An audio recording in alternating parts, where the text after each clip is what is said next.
I call this meeting of the Davenport Community School District Board of Directors to order. Director Beck, would you please read our board priorities?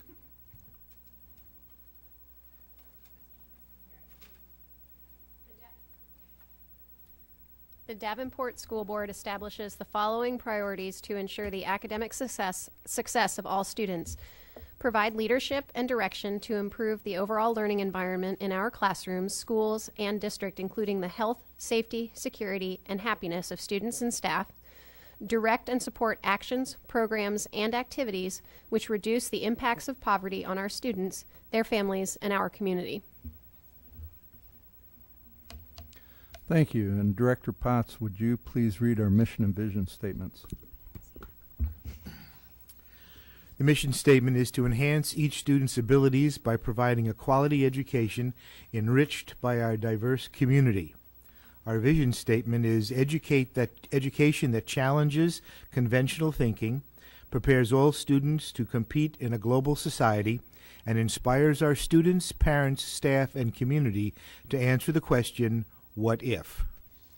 Thank you very much. Superintendent Tate, we have an ITAG Distinguished Service Award. Yes, Mr. President, I'd like to call upon Brett Menard, who is the talented and gifted facilitator at Mid-City High School, come forward and make the presentation. Thank you for being with us.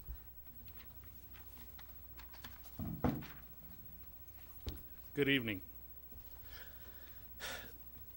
I'm here as a representative of the Iowa Talented and Gifted Association Board. ITAG exists to recognize, support, and respect the unique and diverse needs of talented and gifted learners through advocacy, education, and networking. ITAG is comprised of parents, educators, other professionals, and community leaders who share an interest in the growth and development of gifted and talented individuals. The ITAG Distinguished Service Award is presented in recognition of an individual's exemplary service, contribution, and commitment to Iowa's talented and gifted students. Eligible people include parents, teachers, administrators, or others who have demonstrated effort to positively impact the services and opportunities provided to our gifted learners. Jay Swords, gifted and talented teacher at Davenport West High for the Davenport Community School District, is the recipient of this year's ITAG Distinguished Service Award. During more than 30 years in gifted education, Jay has been passionately involved in serving our students, parents, and district by providing exceptional learning opportunities, mentoring, and leadership to thousands of gifted children, their families, and allies of gifted education in the district and community. Far more than just a gifted facilitator, Jay has designed many courses and substantive curriculum content, counseled hundreds of gifted college students through the Bell and Blank Center at the University of Iowa, led district and state site visits, provided K-12 summer enrichment programs, co-hosted an award-winning radio show, and has presented numerous times at ITAG and at district and regional professional development workshops and conferences. In addition to these accomplishments, Jay has advocated tirelessly for expanding gifted services in his district, directed statewide creative problem-solving competitions, developed a successful philosophy of justice teaching collaborative learning project, coordinated College for Kids and Quiz Bowl, directed college prep and readiness testing, served for many years on the district's leadership grading and talented and gifted committees, and most importantly, has impacted thousands of students' lives through his classroom. Jay's work, both inside and outside of the classroom, is exceptional. He approaches the field with an open mind and creative spirit. When one of his students was looking for a way to make Great Expectations more engaging for her students, Jay scoured through 19th century etiquette manuals and provided the students with all of the skills needed for introduction into proper society, including how to waltz, and ended the unit by hosting a high tea. I can speak to Jay's impact and talents on a more personal level. I've known him first as a student, then many years later as a friend and colleague. Jay's classroom is what I hope mine will be for my students. I have seen students come into his classroom and feel the weight lifted off their shoulders. They are immediately able to discard whatever masks they feel the need to wear among their peers and truly be themselves. If I can impact my students as much as Jay has impacted me, I will consider my career well spent. Jay has done so much for our students. He truly believes in student-directed learning, and I am very, very honored to be able to present him with the ITAG Distinguished Service Award for 2017.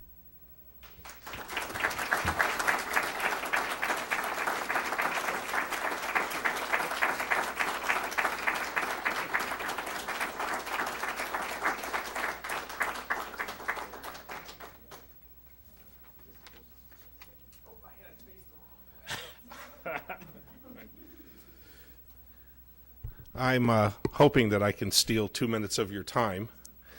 There's time limit. Okay. Well, that's really dangerous to say to me. 2 minutes will be enough. I just would like to address the board with a plea. Please remember that gifted and talented education serves more than those students who excel in standardized tests, more than those students whose skills and abilities have already been highly honed through private instruction, outside activities, or accessibility to training beyond the district. That is, unfortunately, in my opinion, where gifted and talented education has started to go in the state of Iowa. We have become very much concerned with those very, very high ability students. But giftedness is far more than that. It comes in far more varieties than the kinds of things that you can do a standardized test on. It comes in leadership, it comes in creativity, it comes in empathy, it comes in overexcitability, sensory overstimuli. All of those things qualify as gifted. And it also comes in potential well before it becomes a skill set. We have a lot of students who have potential, but because they're not showing great skills at a particular point, aren't going to receive services that they should ultimately receive. It's messier to deal with potential as opposed to proven gifts. It's a little harder. You have to work a little harder to justify what you do. It might even be a little bit more expensive, but in the end, the payoff is so much greater, particularly since we know from research that low socioeconomic kids who come from disadvantaged homes, kids who come from minority backgrounds, tend not to show as well on those standardized sorts of measures, or tend not to have the outside opportunities available to them that kids do who are coming from more affluent families. I think as a district, we would be well served to work very hard to meet the potentials of all of those kids so that they can truly take things where they're capable or where they're interested in going. So I hope in the future, as you make decisions about talented and gifted education within the district, that you keep that idea in mind. I thank you for your time. Thank you, Jay, and there might be a couple of comments. I just want to open it up. Are there any comments from the board? I just want to say I think this is an incredibly distinguishing opportunity, and I think the award is fantastic. For you, I have the highest regard for all teachers, and yet as I thought about you in particular and what goes on with what you do, and I thought, I wish I were a high school student and I could be in your class. I think that would just be so cool. So as high a praise as you can give. Anyway, thank you very much for your service and everything you do, Jay. Thank you Thanks. very much. Yep. Thank you.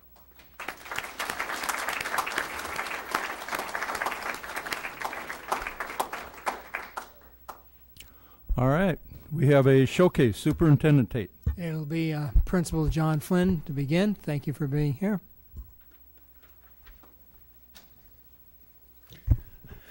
First of all, I'd like to thank both the board and Dr. Tate for the invitation to be here this evening. As a principal new to Central, I've found that there is quite a bit to celebrate and quite a bit to recognize. So paring it down to one item or program was a little bit difficult. But to steal what I heard Mr. Swords talk about, we have a program that is meeting or attempting to meet the potential of all of our students at Central that is new to our building this year. Mrs. Julie Heller, who's one of the associate principals, hit me with this idea before I even stepped foot into the building to take the position. And had this been a bad idea, I think the term would have been hoodwinked. But it is not a bad idea. It's a great idea, and it's proven to be successful. So I'm not sure what the correct way to term this is, other than really a fresh way to reallocate some resources to be innovative in serving our students. And she's going to speak to this to much more detail. But this really has attacked a couple of the areas that we are focusing on as a part of our building student achievement team, and that is reducing the failures with our students and improving the attendance rates. Julie's idea has brought all of our resources together in one building, one space, and really has hung its hat on the importance of relationships between staff and students to help them on their path to success. And there's an old adage, and it's a little bit cliche and maybe a little bit overused, but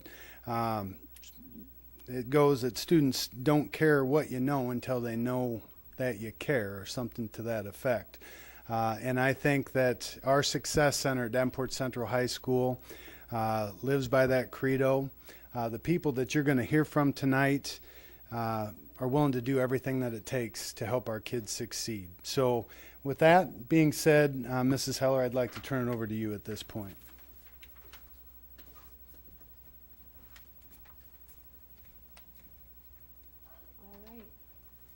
Well, thank you. If you can see the screen here, you'll see a very familiar building that's been around for quite some time. We have now repurposed Kemper Hall. We call it the Central High Success Center, and the caption underneath states, "Doing whatever it takes to help our students know success." And that's pretty much the motto of our program. What is the CHS Success Center? It's a place where students who are struggling to feel connected and successful are welcome. It's a student advocacy and resource center, and it's a place where students are accepted for who they are and where they are on their personal journey. It's a picture of one of our students. Why a Success Center? Well, as you know, most current research and practice in education leads us to the power of teaming and collaboration. And as we were looking around at the collaboration that we were doing within our building, one particular component stood out where I didn't feel as though we were meeting our student needs. And we had excellent supplemental staff working, but they were working in isolation. We had an attendance coach over here, a success coach over here, a diversion teacher on the third floor, a social worker, a juvenile court liaison, and an APEX program. But unfortunately, if any one of those people were not there that day, the students that relied on that person for their connection with school was lost. And so why wouldn't it make sense that we take our supplemental staff and collaborate their efforts and build on the power of human capital by having them work as a team? In doing so, they have created an emotionally safe environment in which students feel connected and accepted. This is Mr. Glaus working with one of our students. I think he's got her grades pulled up. Who are the students who benefit from the Success Center? Students who are credit deficient, students who are homeless or struggling at home, students who have poor attendance issues, students who feel disconnected or alone, or simply students who need a different approach, more support, and alternative timelines. There's some of the students working in our center. Current programs and services that we have in place in our Success Center, we have Apex, we have attendance resources, we have our diversion, we have lunch bunch for students who don't feel comfortable in the cafeteria. Our staff makes regular home visits. They do check and connect. We modify schedules as needed. We provide mental wellness services. We have a large array of groups running right now: sexual survivors, grief support, shades of success, aggression replacement training, legacy leaders, and girls group. We also are offering transition services. These are for students who might be transitioning back from hospitalizations, incarcerations, or relocation, and it might be towards the end of a term and there's just a week left. So we can welcome them with open arms into the Success Center and acclimate them to the school environment that way. We also have, through community partnerships, we're meeting basic needs with a food bank, a clothing center, and school supplies, all on our campus. Oops. Can I go back a slide? Okay. What's on the horizon for the Success Center? We've just gotten started here, and we've offered several training sessions to our staff, but we're hoping to also provide them with mental health training. Some of them still need Check and Connect training, CPI training, and restorative justice training. Programs that we'd like to grow in our Success Center is an academic recovery program for students who have yet to obtain high school credit. Would like to be able to offer opportunities to explore career connections, post-secondary educational opportunities, and possible vocational programs. Our Success Center staff, and you'll meet some of them tonight, are just amazing. They've already made these community partners. They've got the food bank with the Riverbend Bank. Local businesses such as Hy-Vee, Chick-fil-A, Culver's, Taco Bell, Jimmy John's, McDonald's, Atomic Coffee, and Dunkin' Donuts have already donated to the Success Center students. The Clothing Center, we've got community donations for that. And we're partnering with our own John Border with community education specialists to get school supplies. This, if you can make out this picture, it'll show you about $1,000 worth of donations by Hy-Vee for one of our catch-up academies on a Saturday. So how does the Success Center connect to the other facets of the school? Truly, it's through our new student intervention team. And what happens is weekly, our administrators, our counselors, and our Success Center staff all get together and we talk about the students that are in need and what needs will help them succeed. We also do this in conjunction with other programs that we've been able to offer that take us above and beyond. We have a Catch-Up Academy. We offer that 8 times a year. It's Saturday school, 4 hours on a Saturday. That was the food that you saw from Hy-Vee was donated for that. We have a Student Assistance Lab, which is an in-house resource in which certified teachers are available for students during the school day. And then on Tuesdays and Thursdays, we have 4 core teachers available in our library to offer after-school tutoring. These are a couple of pictures of our Catch-Up Academy, which has been incredibly impressive because it's on a Saturday when they don't have to come to school, and we're filling the classrooms. Just to give you a little bit of the data that we've been able to capture, during last school year, we had a total of 765 kids voluntarily come to Saturday school, to our Catch-Up Academies, and they completed a total of 3,244 assignments. At our most recent Catch-Up Academy, on the 14th of October, we had 197 students attend, and of that, 78% passed all of their classes. 40% of the failing students prior to that passed their classes, all of their classes. Our tutoring program last year, we served 1,677 student visits with a completion of 835 assignments. The Student Assist Lab, last year, we had 1,587 students visit our Student Assist Lab, completing 1,531 assignments. 45% of the students using the Student Assist Lab to complete assignments, 42% was making up tests, and 13% for missing quizzes. And then our most recent Success Center and SIT team, at midterm, we had 23% of our freshmen failing at least one course and 147 failures across the board. By finals of that same term, we reduced this to 10% of our freshmen failing a course and 55 total failures across the board. That's for over 400 freshmen. We were pretty happy with that data. So I can sit here and talk to you about the structure, show you some pictures, but really what makes the Success Center a success is the humans that we have employed there.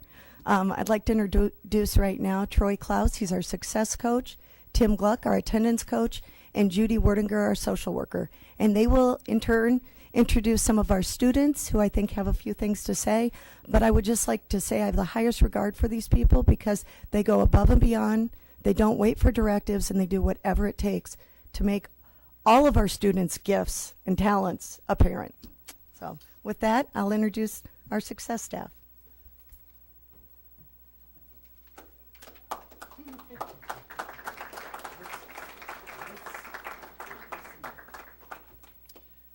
Good evening. I'm Troy Glaus. I'm the success coach, and I'm just want to say real quickly, I just love this position.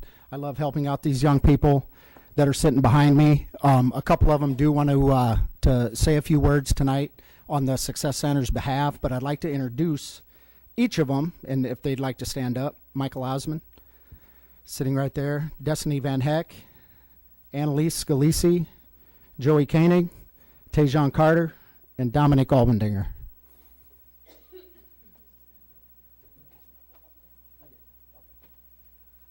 My name is Tim Gluck. I'm the attendance coach, and we'll have Michael Osman come up and talk about it.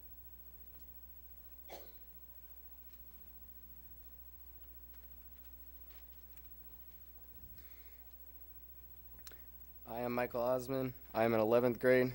A few years ago, I wasn't doing so hot. I was failing a few classes and I was behind, and one day Gluck paid me a visit and told me to come by, see him, and I went there. My grades have improved dramatically ever since then, and honestly, without them, I don't really know if I'd be passing now.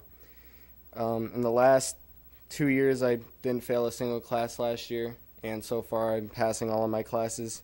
I'm on top of all my grades now, and so far I still pay visits every day. And with the Success Center and Gluck, without them, I just wouldn't really be anywhere right now in school.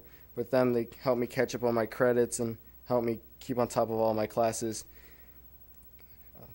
Being helped without them, honestly, they helped me see my potential I never could, and were able to help me push me that extra mile that I can never push myself, and help me stay on top of everything. So honestly, without them, I don't think I'd really be anything, and from the help from the Success Center so far. Thanks, guys.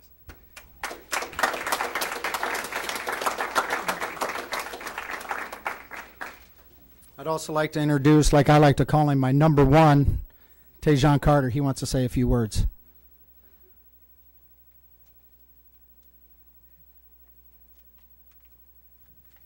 Good evening. My name is Tejan Carter. I'm a senior at Davenport Central. I'm part of the Success Program. This program and the staff members have really helped me a lot this year. I've been through a lot in my life, with the loss of my dad in 2015 and the recent loss of my brother this coming July. I don't know if I would be doing as well as I am right now without Mr. Glaus and Gluck. For the first 3 years of high school, all I did was skip class. Without these guys, I know I'd probably be doing the same thing again this year. I had a total of 11 credits all 3 years. That's bad. Needless to say, I had a lot of catch-up to do. Mr. Glaus has been working with me since day one and pushes me every day to stay on task, do good things, and make me believe that I can do anything. Last term, I finished 3 Apex classes. And had a full schedule. That's like taking 7 classes in 1 quarter. Right now I have a total of 14 credits. Mr. Glaus believes in me, and now I am starting to believe in myself. I owe a lot to the Success Program, and I look forward to going to school now. It's really nice having people who care about me and believe that I can do and will be successful. Thanks.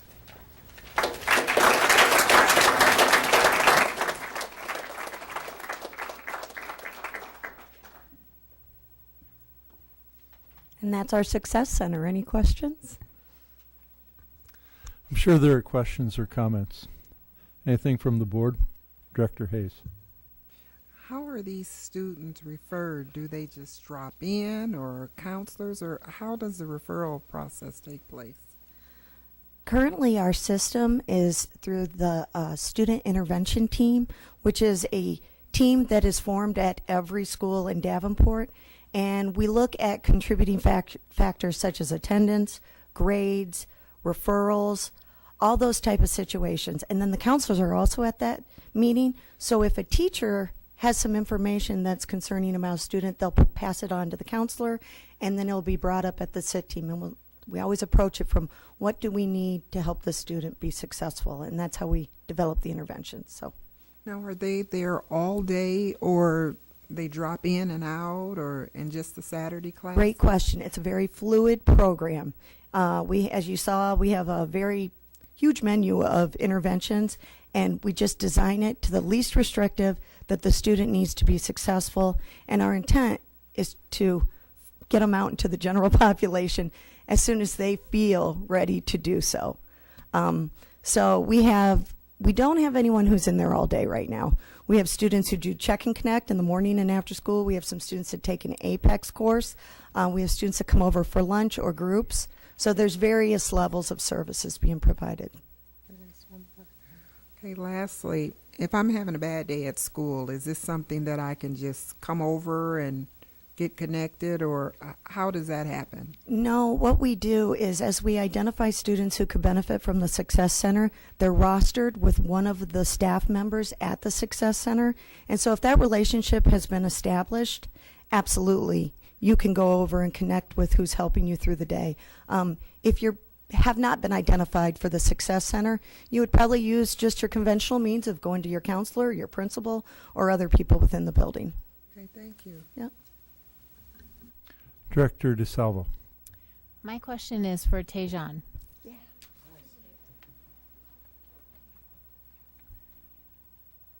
First of all, I'm very proud of you and what you've done. Thank so you. keep going. And I need to ask a favor of you.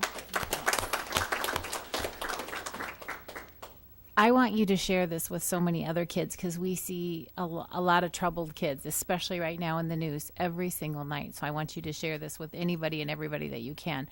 Mm-hmm. What led you? What made you make that leap to say, I want to be better. I want to get out of this. I want to graduate from high school. What put you down that path?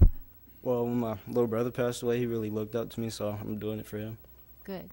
I'm glad you found that reason. I'm sorry for your losses, but I'm really glad you are where you are. Don't forget how far you've come, and don't ever let it slide. Keep going. Go on to trades, college, whatever you need to do, but all of you, keep going. You've got a great success story and staff to support that, so very proud of you. Good job. Thank you. Director Potts. I just want to compliment the staff, because when you take a variety of interventionists that usually work in their own little post hole, and you can pull them all together so that they can take what they're doing and weave it into a unified, coordinated effort, the results are multiplied tenfold. And more power to you. Mr. Flynn, always listen to those people in the building. Somebody once taught me that, Mr. Potts. But I'm also, and I'm going to sing the praises just one more time if I could. I think part of the power of this, and the people sitting in the front row can attest to this, I don't want to call anybody a bulldog because we're Blue Devils, but they're bulldogs about making sure that people are doing what they're supposed to be doing. I've worked with a lot of people in my career here in the district, and I can honestly say I'm not sure I've worked with any people that work any harder than the three amongst others standing behind me right now. They are unbelievable.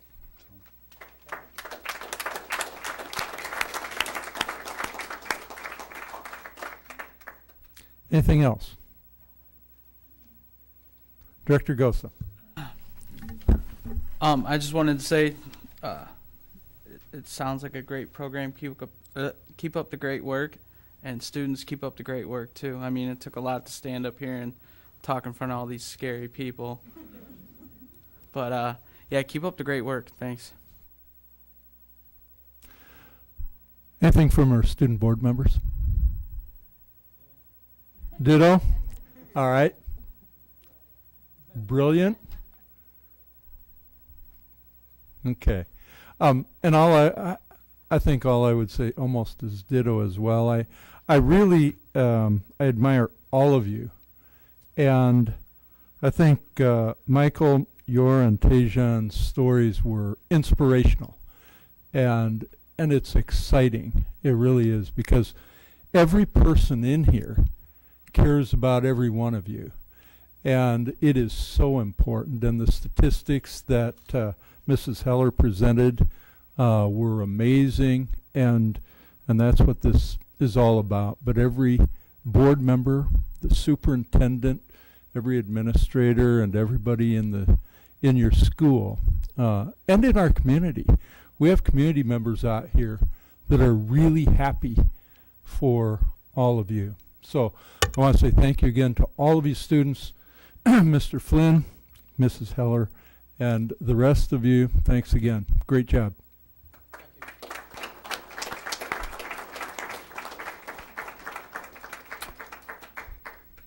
All right. Superintendent Tate, we'll move on to student board reports. Thank you, Katie. We'll start with you. So at North, we just finished the student hunger drive. As a school, we donated 12,981 pounds of food, which was an increase of over 15% from last year, and we also exceeded our goal of 10 pounds per student, so that's really exciting. We hope to reach further our goal for next year. We also had our theater performance, our fall production of Peter and the Starcatcher. It was really great. I went and saw it. And they also performed at the Iowa Thespian Festival last Saturday. And then we also had our National Honor Society induction ceremony last Thursday, and we inducted 34 new members, so that's really exciting. Hope to go out into the community and help with different service activities throughout the rest of the year with our new members.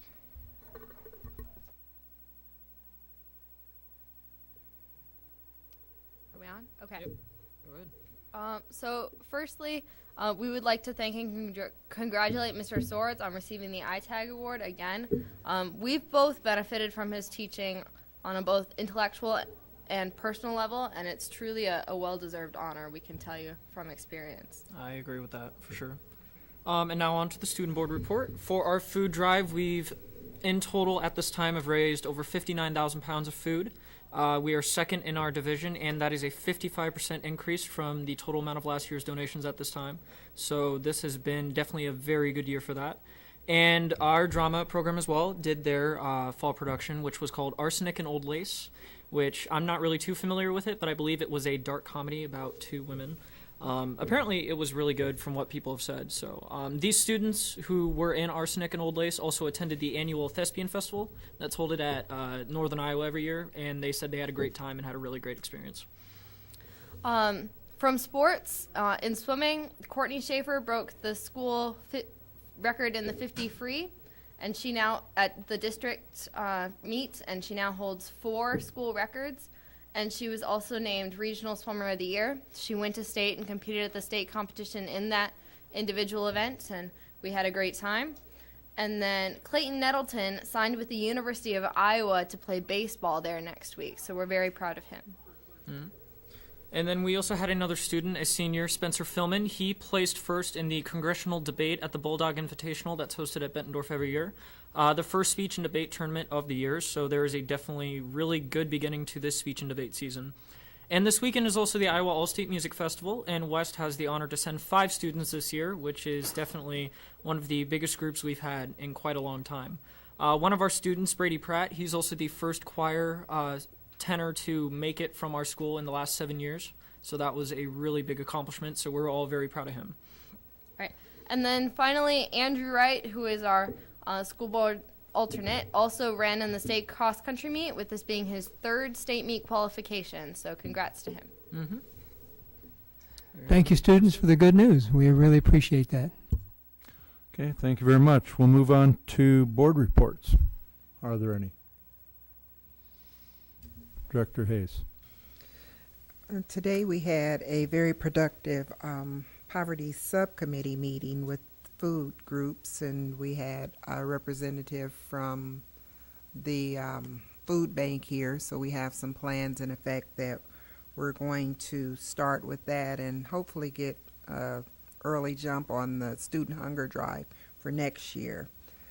We had a city and district meeting last Wednesday, I think it was, down to the police station, and we had some interesting topics that the city is actually on board with us to try to curb a few situations that's going on within the city, and sounds like they're making a little leeway with that.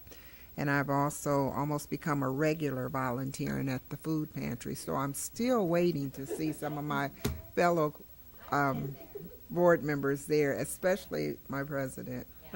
We're waiting for that. But it's a fun experience. That 4 hours goes so quickly, and it's just nice to be able to help people and just see the smiles on their face when they're coming in. So hopefully I'll see everyone there with their turn.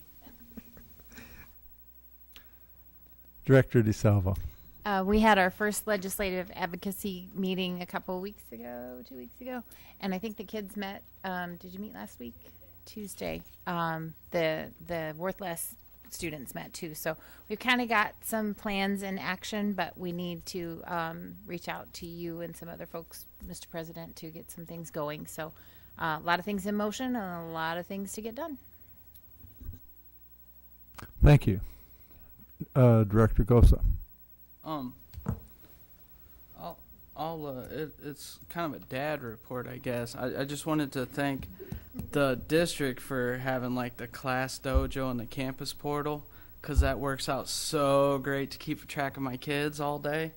And when my son tells me he doesn't have homework, I can get on there and see all that stuff and keep up with his grades. And the class dojo, that's a good thing too, because I can keep track of all the points they're getting throughout the day and stuff. I don't know if a lot of people know that stuff's out there, but when I'm on the road and stuff, I can always keep track. And now my son knows that we can check that stuff, so he's right away, hey, I got my grades up, da-da-da, I did do my homework, and it's a good way to keep him on task. And then I have 3 kids in the school district. I have a preschooler too, and she's only been in for like 2 months now, and she can tell me there's 12 months in the year, and they got a little song they sing, and she had to send me a video when I was on the road working, and she knows all the days of the week and everything like that, so it's pretty cool that I know you guys don't get to hear a lot of that praise, but I tell the teachers that all the time and stuff, so that is right. Not only am I a board member, I'm also a dad too. Thank you. Thank you very much. Any other reports? I just have a small report. The superintendent and Vice President Hayes and I attended the Rural School Advocates of Iowa meeting on October 25th. And it's really an interesting organization. It's designed around rural schools, and the board decided, I think, about 2 years ago to participate with the Rural School Advocates. It's a pretty strong organization. I don't want to say it competes with the Iowa Association of School Boards and with the UEN, but it's another opportunity to participate with a lot of other districts in the state and to advocate for some of the things that we're really advocating for. And there were opportunities then to develop some of the legislative positions similar to what we're doing and similar to what Director DeSalvo is promoting and advocating. That's all I got. If there's nothing else, we'll move on to communications. And we do have some open forum requests. Open forum is a time for members of the community to give input at a board meeting regarding school district issues or concerns. Individuals who want to speak should fill out an open forum request and give it to the board secretary prior to open forum. The board will not act on any issue presented during open forum if it was not published as an agenda item. The Iowa Open Meetings Law prohibits action on any issue that is not on the agenda. The president will set the amount of time allowed for individuals to speak during open forum. The board asks that no charges or complaints be made against individual employees of the district or community during open forum. Remarks that reflect negatively on the character or motives of any person will be called out of order. We have 3 requests, and I'll just have you come up in the order that these have been presented. And when you come up to the microphone, please give us your name and address. Brandon Kenzie, maybe, Toby Payne, and Carrie Johnson, and I'll give you each 2.5 minutes. We'll start with Brandon. Hi, my name is Brandon Cruzi, 2625 West 36th Street here in Davenport. Thank you for the couple minutes that I get. I just wanted to address just a couple of my thoughts on future facilities planning and some of the things that are going on right now, and just beg you to please think big for us. You know, I know there's things on tonight as far as the new turf on our football field, the consideration of an 8-lane track, those kind of things, and just giving us the tools to be able to help our kids continue to move forward and compete with surrounding districts, and letting them be letting them be proud of where they come from and what they're doing and who they're representing, and not letting those be excuses for why kids leave our district, as far as we want them to be able to stay here and see the things that, you know, that we have for them. I'm a teacher and a coach in the district at Davenport North. I know we are doing great things as well as a lot of the other schools are within the Davenport Community Schools are. And again, we just want to be able to encourage you to think big for us. We're investing in kids. We want the successes of kids. And sometimes we just want the tools to be able to use to be able to further develop these kids. So if we're thinking about facilities, please think bigger than just the minimums that we can get by with. As far as, you know, I know indoor facilities have been something on the plan, specifically at North. It's something that we fight for space all the time, as far as being able to host anything and have all of our sports and other things operate within the same building. It's something that, you know, we need a good sized building there. I know they're going to be down the road with the other schools as well, but again, just please think big for us. Not only North, but for the rest of this stuff, because we want to set ourselves up and give ourselves the tools to be able to help transform Davenport.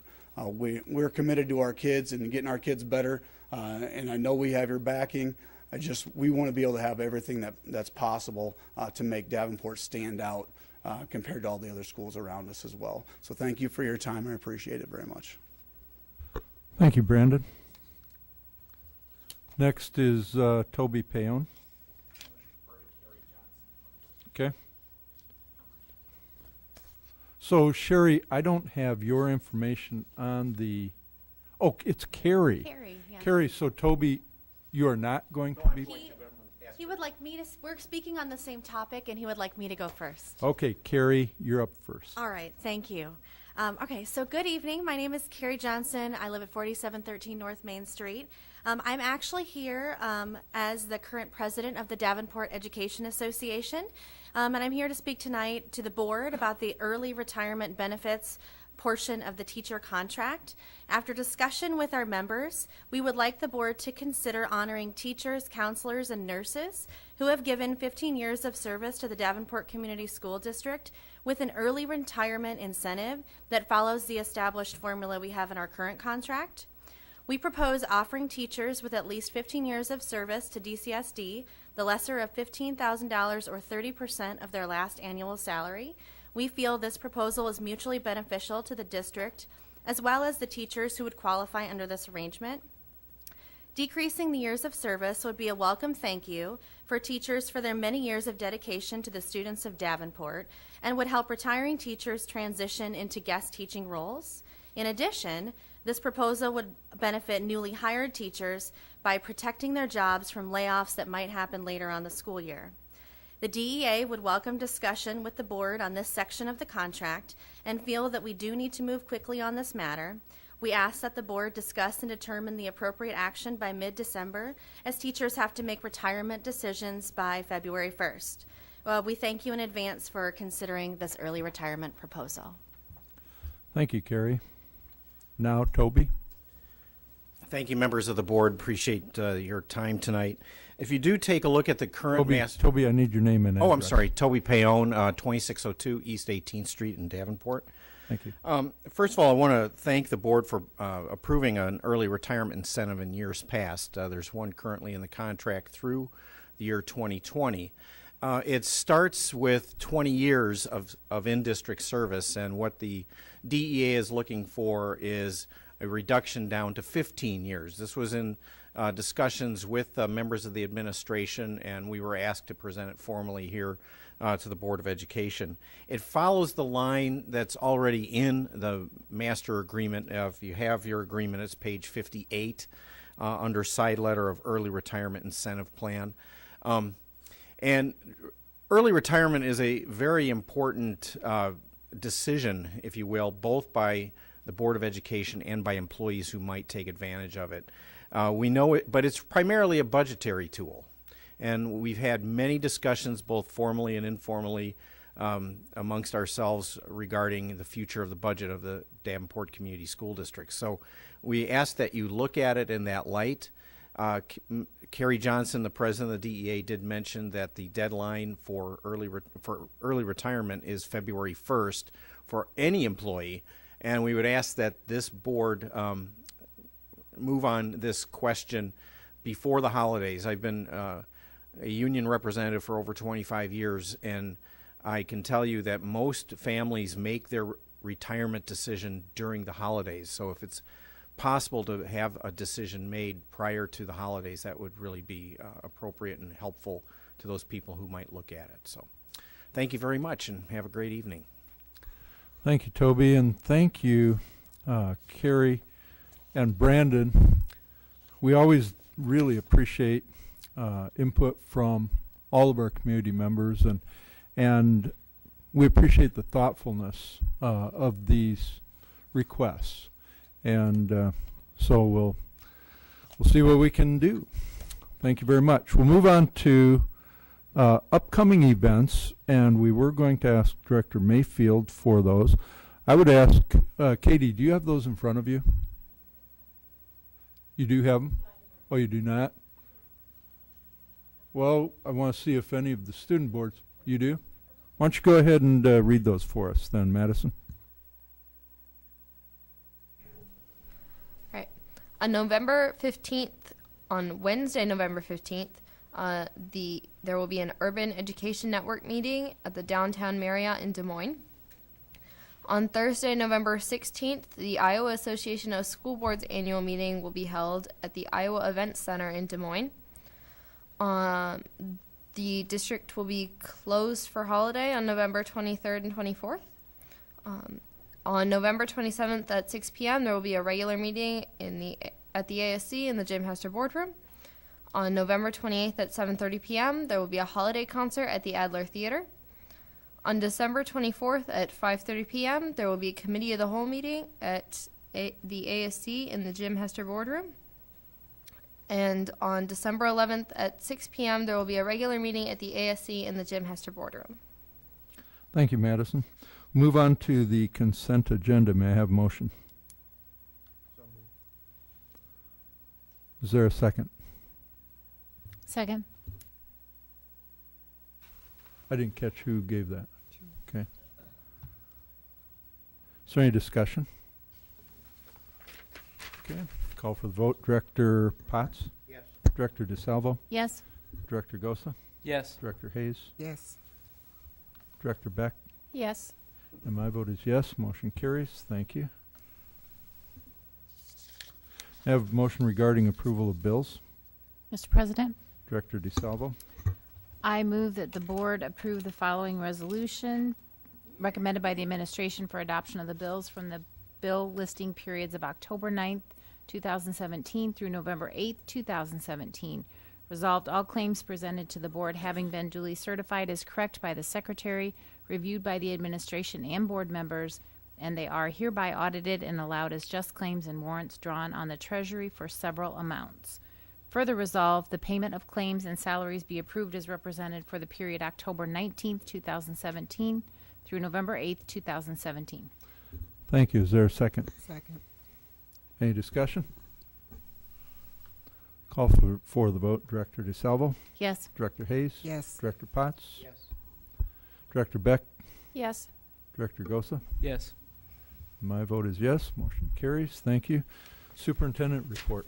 Thank you, Board. I'd like to announce that Central High's Jack Georgiana was selected as a page for the Iowa Legislature. He'll start in January and run through April.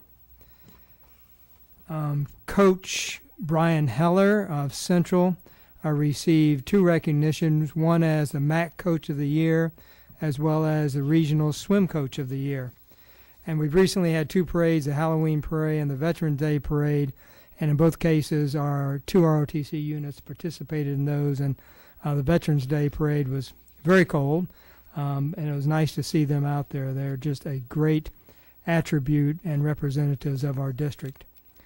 On October 24th, the Creative Arts Academy had their Fall Fest. They have these twice a year, one in the fall, one in the spring.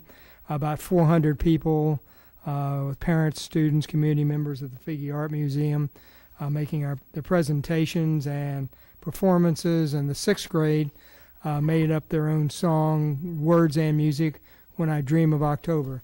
A great event if you can ever get there, a lot of energy. And that's my report. Thank you, Superintendent Tate.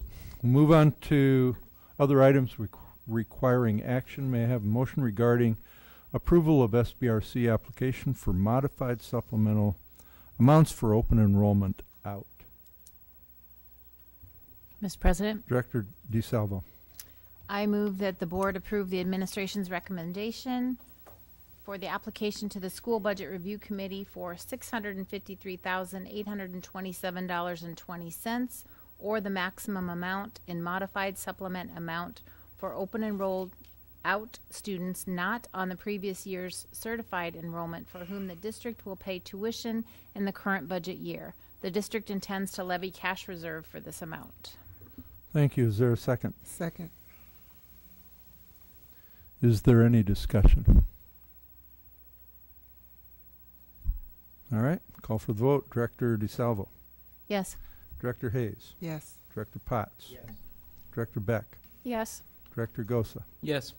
My vote is yes. Motion carries. Thank you. May I have a motion regarding approval of SBRC application for modified supplemental amount for LEP instruction? Mr. President, Director Hayes. I move the board approve the application for the School Budget Review Committee in the amount of $189,124.32 and modified supplemental amounts for LEP instruction beyond 5 years. The district intends to levy cash reserves for this amount. Thank you. Is there a second? Second. Is there any discussion? All right. Call for the vote. Director Hayes. Yes. Director Potts. Yes. Director Beck. Yes. Director DeSalvo. Yes. Director Gosa. Yes. And my vote is yes. Motion carries. Thank you. We'll move on to approval of contracts for voluntary statewide preschool program. May I have a motion? Director DeSalvo. Sorry, Mr. President. I move that the board approve the administration's recommendation for the following contracts with partner sites in providing the voluntary statewide preschool program. All Saints, $144,883.65. Calvary Preschool Walcott, $69,292.18. Friendly House, $91,339.69. Growing Tree, $91,339.69. Head Start, $119,686.49. John F. Kennedy, $239,372.98. Noah's Ark Preschool, $88,190.05. Positive Parenting Trinity, $59,843.25. Scott County YMCA, $160,631.87. St. Alphonsus, $62,992.89. St. Ambrose, $53,543.96. St. Paul Lutheran, $56,693.60. St. Paul Apostle, $122,836.14. Trinity Lutheran School, $229,924.05. Thank you. Is there a second? Second. Is there any discussion? Director DeSalvo. Why do we have a separate agreement for All Saints? Or why was that the only one provided? Tammy, why don't you come forward? Tammy Conrad is the principal of our Children's Villages.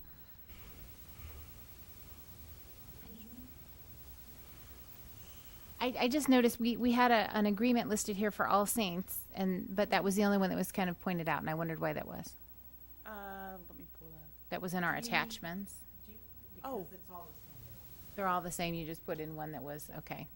Well, that answers that very easily then. So sorry. I didn't know she knew what was in there. Okay, got it. So can you explain that, Director DeSalvo, so that everybody understands?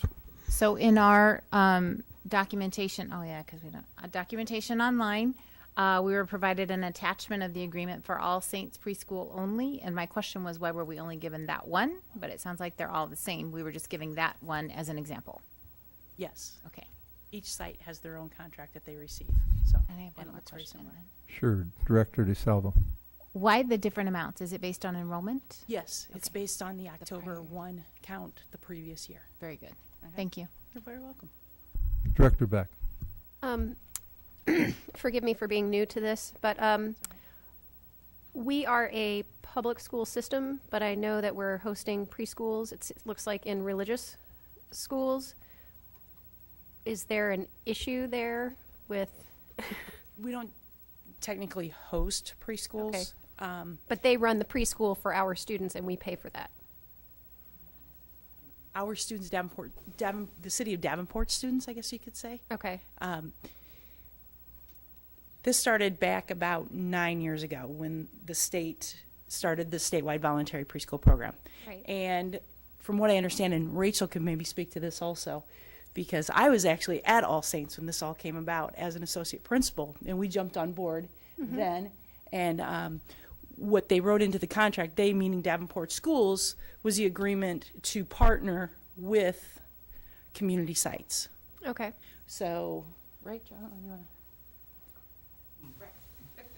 to help me out here? It was actually a requirement of the grant, is that we address the need of the entire community. Okay. And there actually are agreements across the state of Iowa, not just within Davenport, but we also can serve students from across the state. Okay. So parents can choose, regardless of where they live in Iowa, to Okay. participate in the I Davenport. guess my question is, are we paying for religious education? No, for it's limited students? to 10 hours a week of preschool. Okay. It is core day instruction. So there actually is Exactly. assessment and curriculum that's approved. So what by- we're paying for is just the basics that are listed here, what are required for the voluntary. I mean, I think it's great that all the kids get preschool, so I just Yes. wanted to ask that question. Now, some of the programs actually may go beyond those 2 hours. Okay. But as long as we pay for the 2 hours. Okay. And then if they choose to add that Other religious stuff, component, yeah. they can do that beyond the 2 Okay, hours. great. Thank you very much. You're very Appreciate welcome. Anything else, Director Gosa? This totally blows my mind. I could have sent my kid to JFK for way less money, and the money's still coming from Davenport, but I chose to send her to a Davenport school that I pay like $125 a month for when I could have just paid a one-time fee, because I guess I didn't realize that we were supporting all these programs. It would have been nice to know that. Yeah, it blows my mind, and then JFK can have a free preschool, but we pay $125 a month. I don't get that. And I can't answer that particularly for each of the sites because they may go more hours and also charge. I know that All Saints does that. I'm not sure what JFK does in particular. Yeah. Hang on. If I appreciate that we want to clarify, but I want to make sure that it's to the whole board and our community. So, Director Beck, if you have a way to clarify this, that'd be great. It's my understanding what we're paying for is 10 hours of instruction per week. So what you might be paying for to send your child to a school includes the rest of the day. It's not just 2 hours per day or other things that maybe are happening. Okay, I know there may have to be other discussions about how these schools charge. This particular motion is just regarding the approval of the contracts. And maybe you could talk a little bit about the pass-through and I think isn't there a stipend that actually you get for overseeing the programs? Yes, more 10%, or is it 5% that we, up to 10% for administrative fees that we can keep of the per pupil or half the per pupil amount. So if the per pupil amount is $6,500 for a K through 12 student, we get $3,250. We can keep 10% of that for administrative costs, and then the rest flows through to those sites listed. And so, can you explain a little bit? I mean, where does money come from, and then how does it flow through the district? Just explain that a little bit more. The money comes from the state of Iowa. It's the statewide voluntary preschool program for 4-year-olds. And we get, as I said, get the money from the state, but it's based on the previous year. So last October, if I were to do the math, I could figure it out here with each site. We had roughly 525 students that were at these statewide voluntary sites. So that totals that number of $1.5 million. The sites then can use that for whatever is needed to make the program run. That loosened up here a little bit this last year. Before, it was even difficult for them to pay for paper towels, toilet paper with those funds. But the state has backed down on that a little bit and has helped everybody out. Any purchases that any one of the sites wants to make over $250 for one item, for example, maybe playground equipment or something in the classroom, that has to be approved through us before they can make that purchase. So. Okay, thank you. Any other discussion? All right. Then we'll call for the vote. Director DeSalvo. Yes. Director Hayes. Yes. Director Beck. Yes. Director Gosa. I'm just going to abstain from this one. Okay. Director Potts. Yes.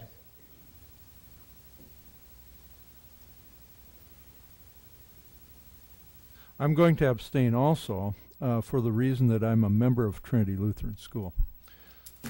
So, motion passes. Thank you very much.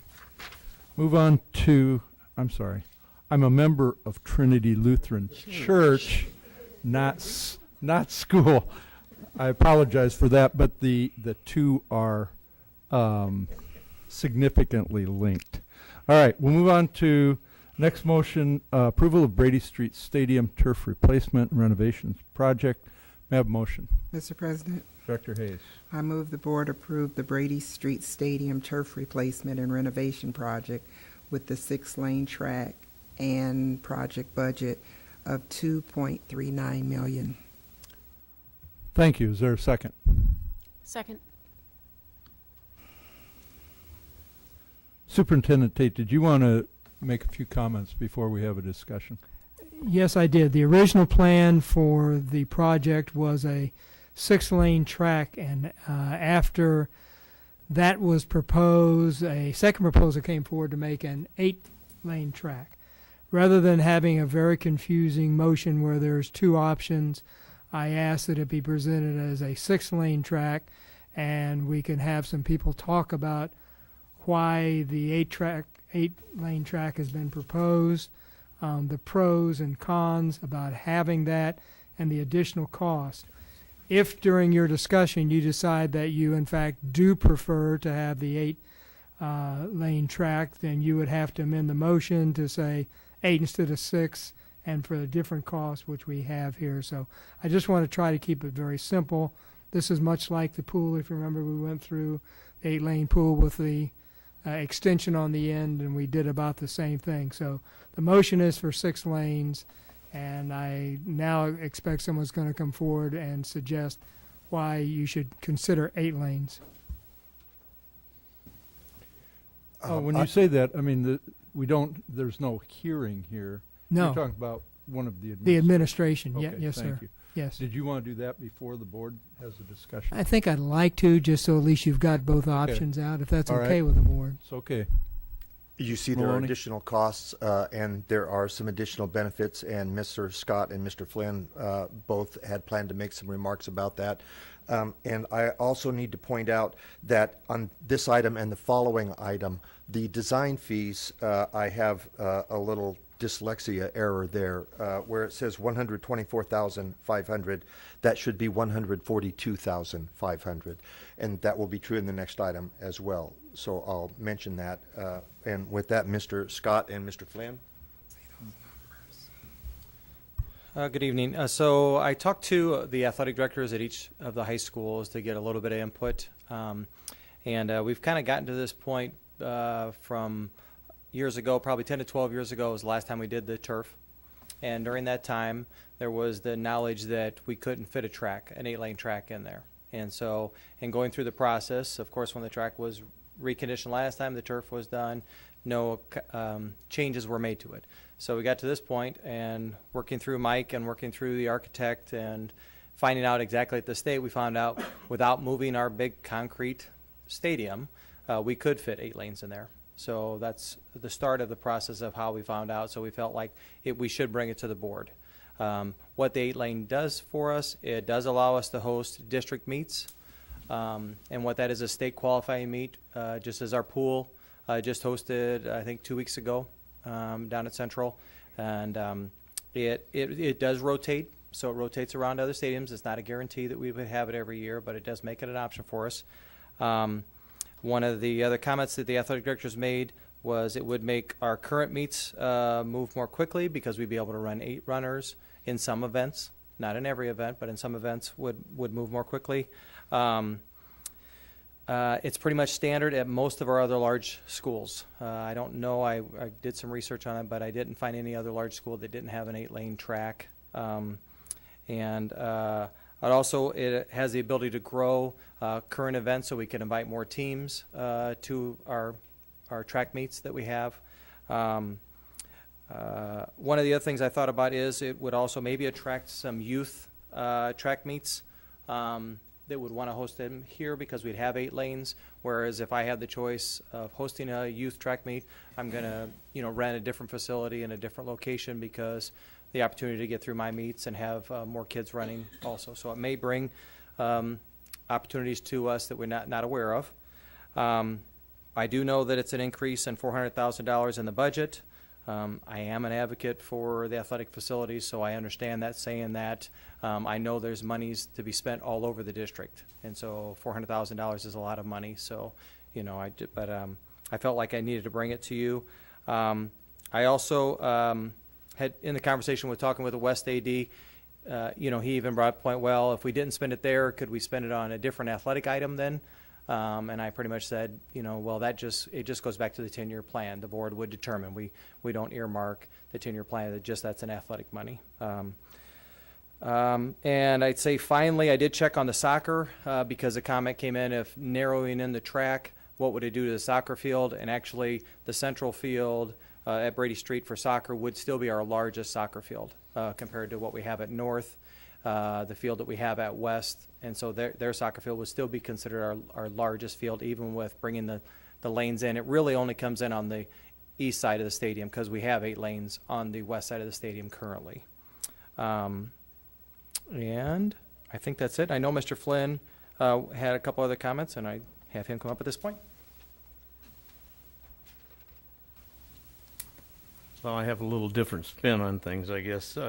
I question whether the gain is equal to the cost it's going to be to increase. I'm not against 8 lanes.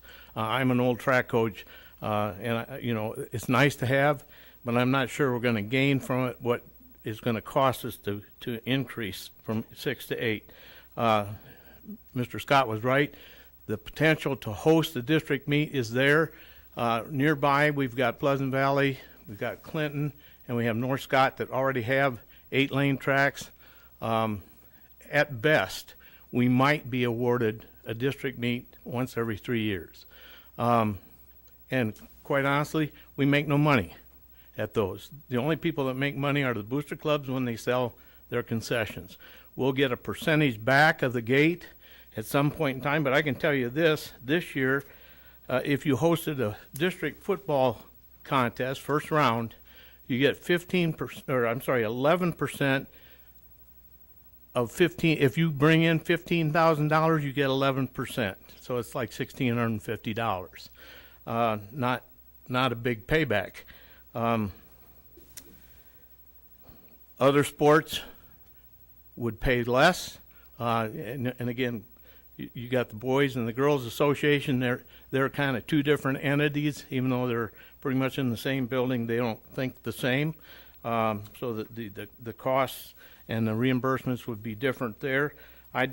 Just for example, North last year hosted a regional girls basketball game, and they received $430.80 back from the state, and they also hosted a boys sub-state game and got a check for even less, $381.74. So I don't believe, because we host 4 big meets. We have the Ladies Classic, the Ira Dunsworth, Jesse Day relays, then we have 9-10 sophomore, or 9-10 relays, Davenport relays. We at times have a difficult time hosting each one of those because of how early they are in the season. I know there have been a couple times when Jesse Day, and in particular the Ira, people went home because it was so cold. So, I think, my own personal opinion, there's probably better ways to spend the money at Brady Street Stadium. And I have my own ideas about that, but that's not what I'm here for today. So that's where I'm at. Thank you. Mr. Maloney, was there anything more? No, I just would like to point out that in addition to replacing the turf and the track surface, the project includes expanding a track storeroom, doing some improvements on the west side, and then making the west side elevations look more like the new ticket booth and the new sign with some masonry decoration and paint and things like that. Okay, thank you. We'll open it up to the board then. Director DeSalvo. Mr. Maloney, on the quote that we have at the very bottom section, it says new baseball infield with synthetic turf and baseball outfield synthetic turf. What is that? We asked for pricing on several things that are part of future plans when the baseball is relocated, simply because the architect that was working on this brought in a sports field specialist from one of their other offices, and some of our future plans, as you know, include relocating the baseball field, and we wanted to start to understand what the cost of artificial turf infields might be.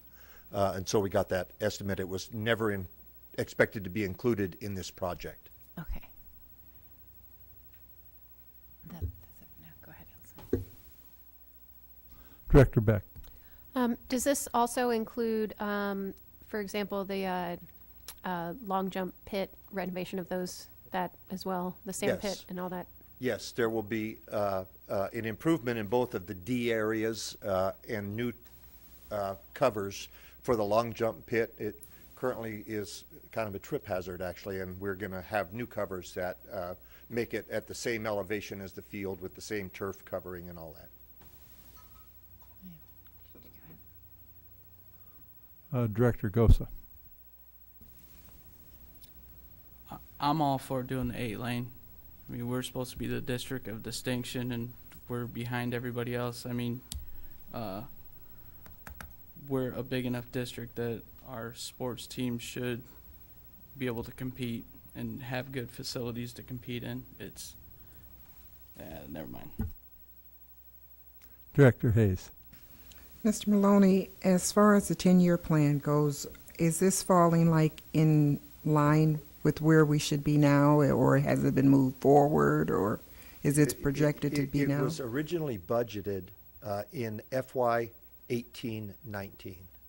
But the work necessarily must be done between May and August in order for the venues to be available when the season starts.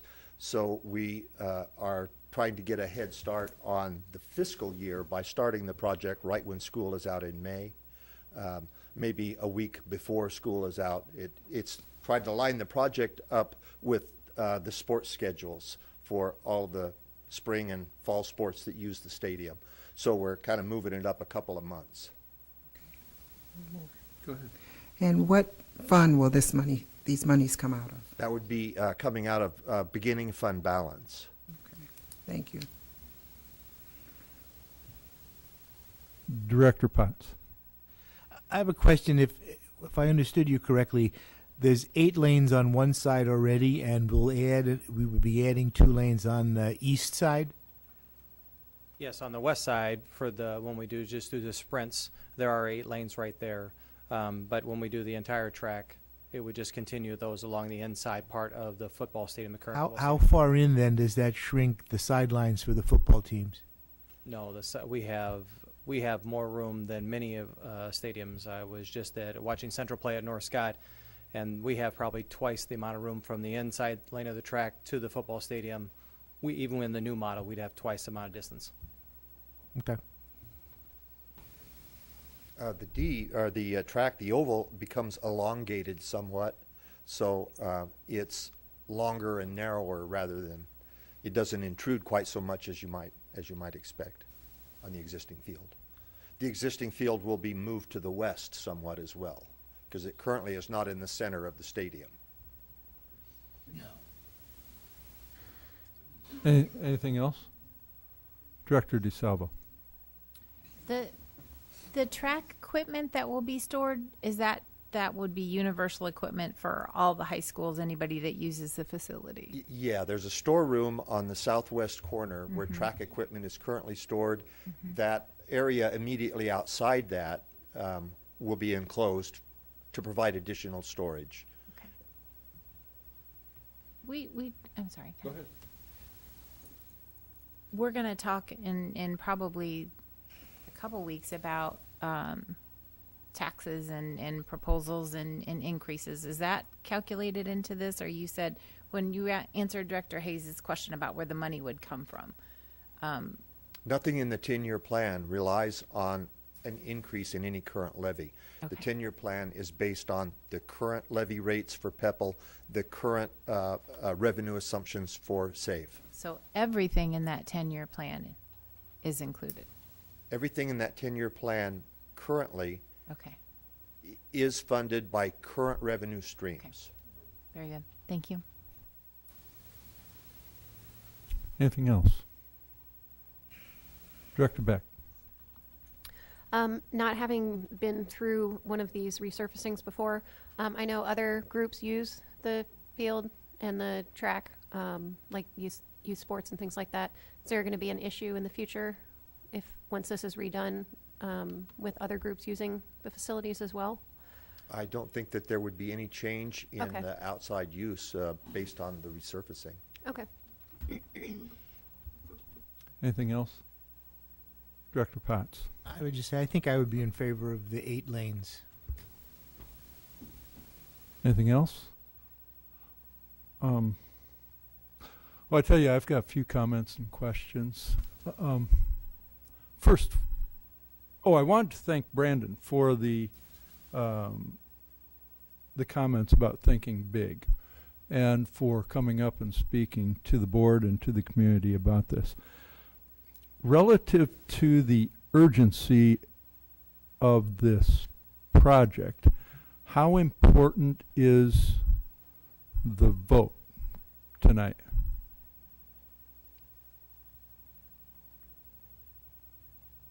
The next possible decision date would be the 27th. It would be a delay of 2 weeks.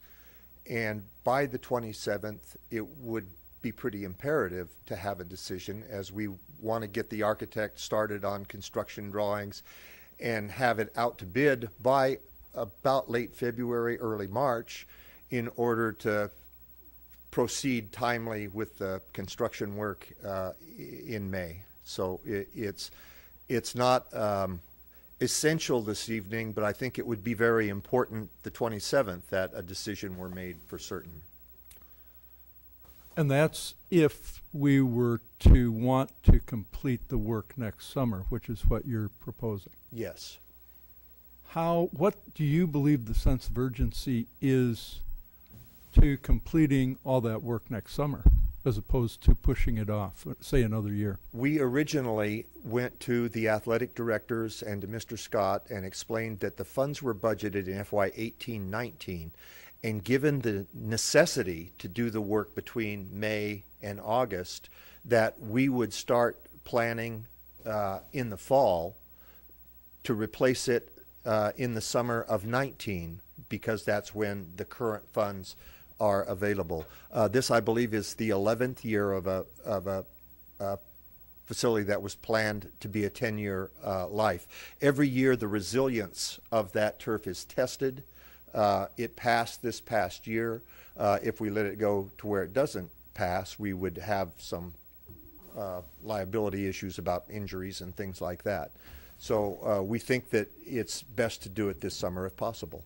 When you say pass, is there a certified test? And I mean, is our score like an F, or is it an A, or what? It's a pass-fail kind of threshold. I have at my office the actual scores, and there's a numeric rating and all. Okay, but I mean, are we within a sliver of being? I don't know the answer to that. All right. I just don't recall the numbers. Okay. Where I'm going to go is going to be really probably strange to a lot of you. Director Gosa, did you want to get in before I talk about more of this? Go ahead. I know you were talking about pushing it off till the 27th.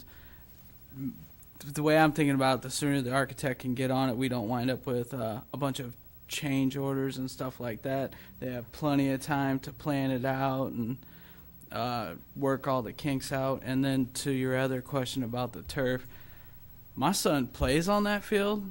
I've coached on that field, and I would say it's pretty close to not passing.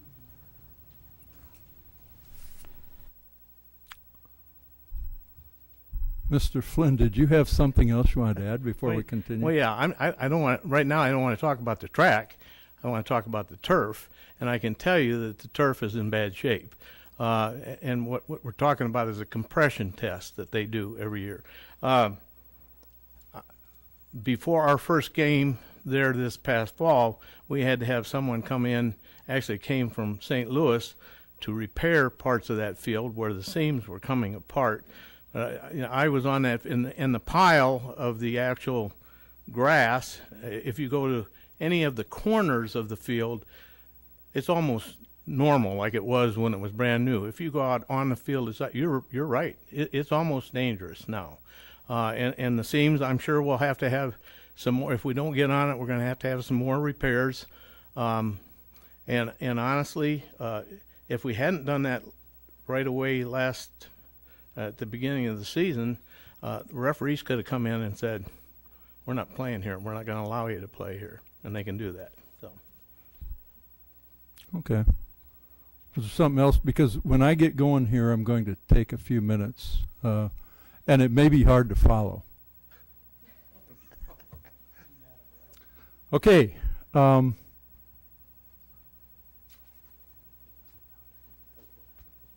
Recently, we had a board meeting where we learned that the IPERS board had imposed on the district an additional 0.5% contribution by the employer, which is the district, for all employees of the district. And our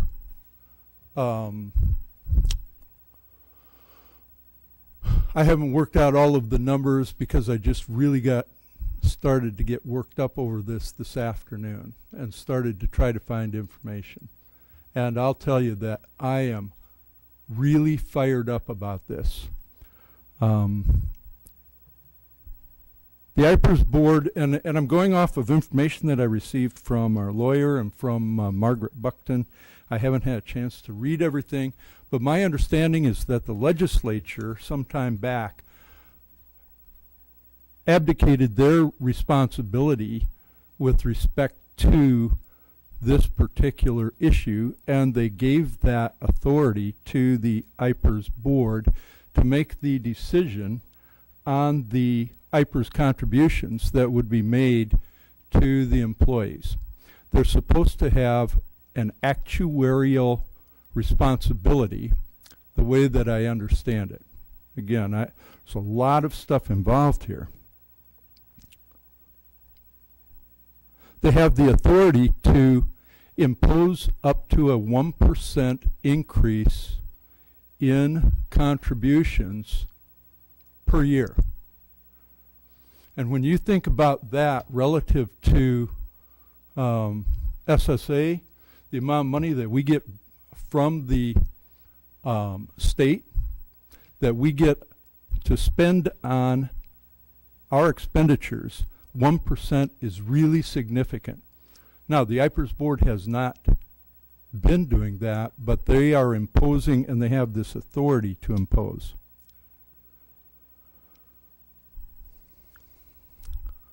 I wasn't even aware of the IPERS change until our recent meeting, and I don't know if the rest of the board was. I don't understand yet how that got through exactly, but again, my understanding is that it's a board that was appointed by the legislature to conduct this. That IPERS contribution, the way that I understood the presentation that was made to the board, is going to cost the district approximately $500,000 per year for every year for the rest of our lives. Is that kind of correct, Marcia?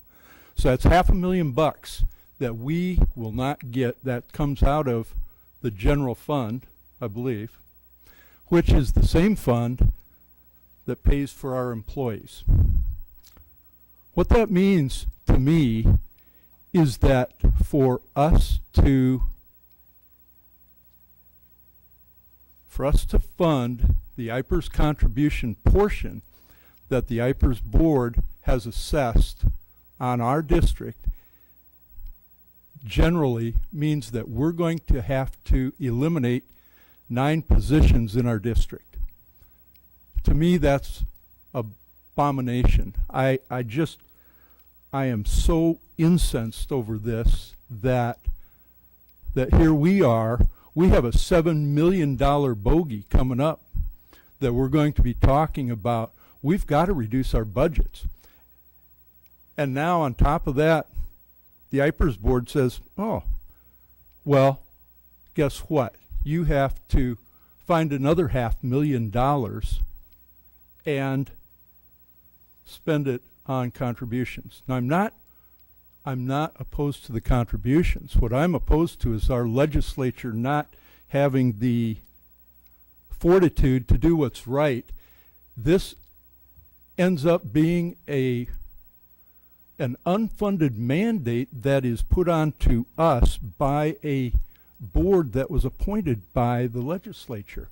They technically have no responsibility. This 1%, or in this case, it'll probably work out to be a 0.8%, rough numbers, I would guess. So it'll probably be about a 0.4% increase in our requirement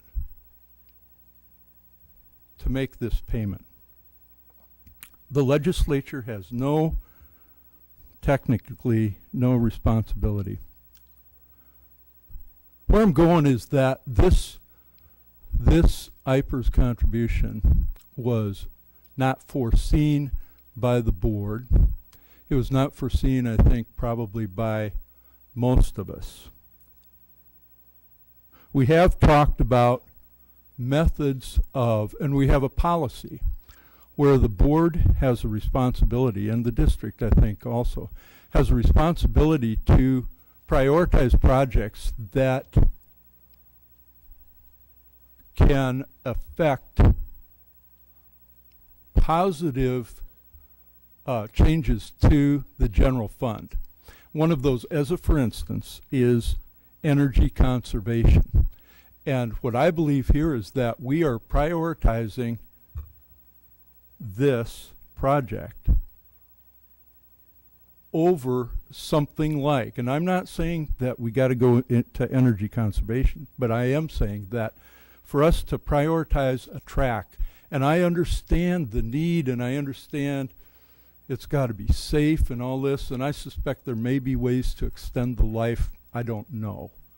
But for us to say that's more important than the teachers that we're going to lay off because we have to make a contribution, and that we are not going to prioritize other projects ahead of this, and it would be a change to the 10-year plan. I understand that. But I think things have changed, and I believe that I have more of a responsibility to try to prioritize those efforts that can generate general fund dollars than I do in spending dollars for a project like this.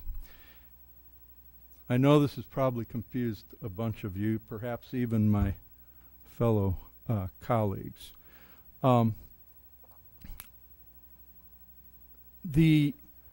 But there is a link, and Mr. Maloney, you understand exactly what I'm talking about. I believe so.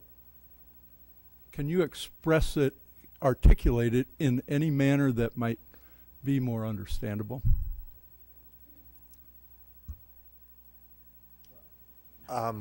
Without regard to IPERS, I can only say that I understand you to be saying that we have multiple priorities in the 10-year plan, and that it is your opinion that we should put more effort more quickly into energy saving because it saves general fund dollars.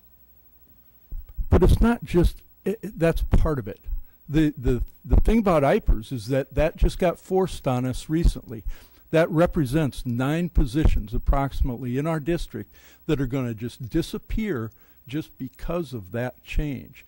And that's where my biggest frustration is with our legislature, that they gave up that authority and the responsibility whenever this change was made, and they have given that up to a separate board, the IPERS board, which has then the ability to tell us, the school district and the school board, what to do. You're going to spend this money here, and if you got to get rid of 9 positions, you get rid of them. I am advocating that we think strongly about changing our priorities, even if it is in midstream, because we are going to put off a lot of those activities for whatever time it takes. And over that time, I think we're going to lose additional positions, and I believe that teachers are crucial to the education program for all students in the district. And I just want to say that I don't agree, and I will not be supporting this particular project. I hope it's somewhat understandable. I know out there some of you might think I'm really wacky, but this is a really big deal to me. Is there any additional discussion? Director Gosa.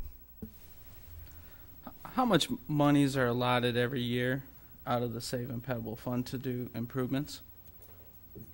About $19 million. Okay, and how much is this? The budget for the 6-lane version was $2 million. For the 8-lane? Almost 2.5, 2,488,000. Okay, so 2.5 out of 19 million. So there's still 16 million you can make something happen with for energy efficiency, right? Well, there are roofs, there are there are any number of line items for things that must be done, that we can't have boilers that don't work. Right, no, I understand. I'm just saying this one project isn't going to hold everything up. That's what I'm saying. The plan tries to speak to multiple priorities. The board last March directed us to put a lot more energy into, pardon me for saying energy, but hey, it works. And dollars into energy, which we have done, and that work is underway. Okay. All right, thank you. I do want to point out that, I'll get to you in just a second. I want to point out that the motion on the table is for a 6-lane track, and that for those of you that support 8 lanes, you would probably want to defeat the motion, and then there would have to be a reconsideration of a different motion, or you would want to amend the motion, which might be easier, but be aware that it is right now for a 6-lane track. Madison. Ralph, after your little speech, I have a couple of questions.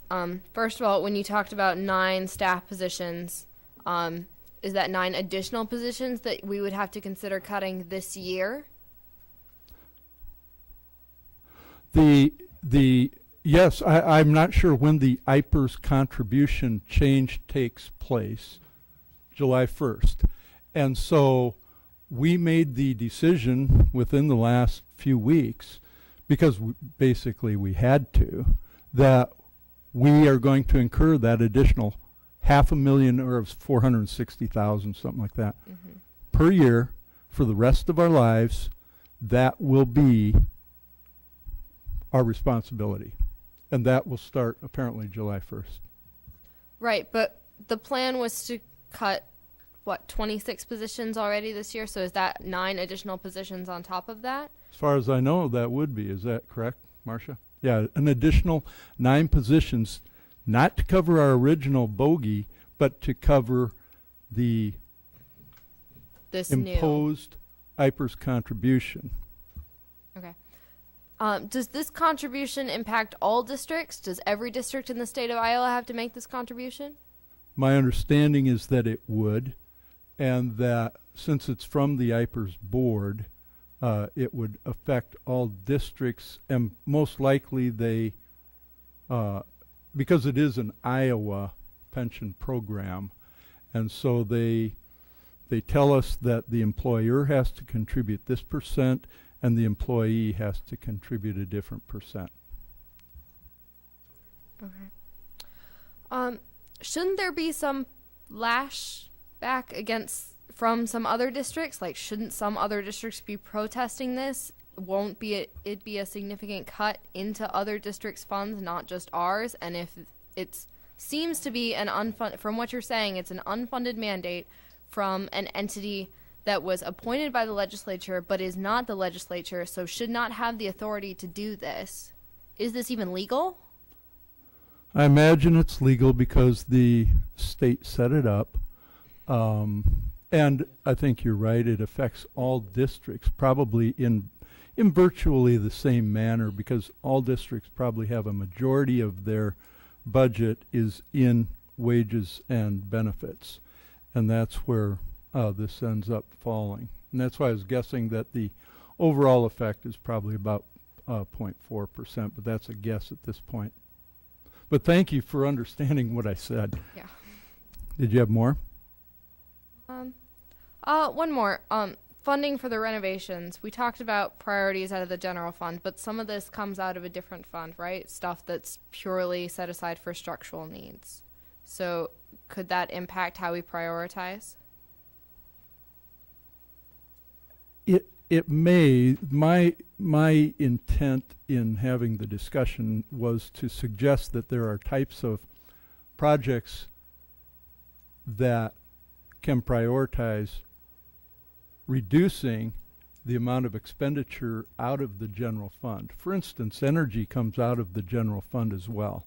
And so if just for instance we replace these light bulbs with LEDs, not going to make a lot of difference, but but the point is that it would reduce the cost of energy. And those reductions then allow there to be additional money in the general fund that can be used to pay our employees. Okay. Okay? Thank you. Sure. Thank you for the questions. There was somebody else over here had something? Okay, if not, we're going to get ready and call the vote. Oh, Director Gosa, did you have something more? Yeah. Oh, okay. Who made the original motion? The original motion was made by Director Hayes, and it was seconded by Director Beck. Okay. And if we wanted, if enough of us wanted to do the 8-lane, would the original person have to amend their motion? Is that the deal? You can do it a number of ways. A person, a board member, could move to amend. So you could move to amend the motion to 8 lanes with the consequent changes in the dollars, which we can handle. And then you would have a second for the amendment, and there would be a vote on the amendment, pass or fail, and then if it passed, then that would modify or amend the original motion. So I can make a motion to amend You from can do 6 that. lanes to 8 lanes? Yes. I'll do that. Okay, is there a second to the amendment? Second. I want to make sure we have the right amount, though. Yeah. Is the right amount $2,488,000? Yes, that would be the correct amount. 2 million what? 488,000. And that's to go to an 8-lane? Yes. Okay. It's been moved by Director Gosa, and I've got it seconded by Director Potts to amend the motion to the motion would read something like the board recommends or moves the administration recommendation that the board approve the Brady Street Stadium turf replacement and renovations project with an 8-lane track and a project budget of $2.488 million. Is that correct? Yes. And does that sound right, Director Gosa? That sounds great. Okay. So is there any additional discussion on the amendment? Director Beck. I just want to make sure I understand your position. Are you concerned about the project no matter what, whether it's 6 lanes and resurfacing the field or 8 lanes? You're asking me. Mm-hmm. I'm really concerned about both, but I will say that it's interesting to me that going from 6 lanes to 8 lanes happens to be approximately $500,000, which is approximately the bogey that IPERS has said you guys are going to have to cough up another $500,000. This is another $500,000 on top of what IPERS has said that we have to do. And that's why the 8-lane really bothers me. The 6-lane is a little bit different issue.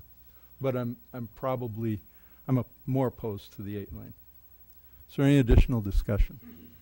Director Potts. Yeah, but I think you're comparing apples to oranges. You're comparing the IPERS increase, which is general fund, to money coming out of the penny sales tax, which is non-general fund. No. I do understand your point about if we throw all the penny sales tax money in energy conservation, we do reduce the expenditures out of the general fund because general fund pays gas and electric bill. And teacher salaries. Right. So I'm not confusing those at all. I am saying that reducing general fund dollars expenditures by prioritizing different projects instead of going to an 8-lane track would help save teacher positions. And I'm 100% frustrated with our legislature for the way they've handled this. Any other discussion? Okay, we'll call for the vote. I've got to get this straight. Excuse me for a second.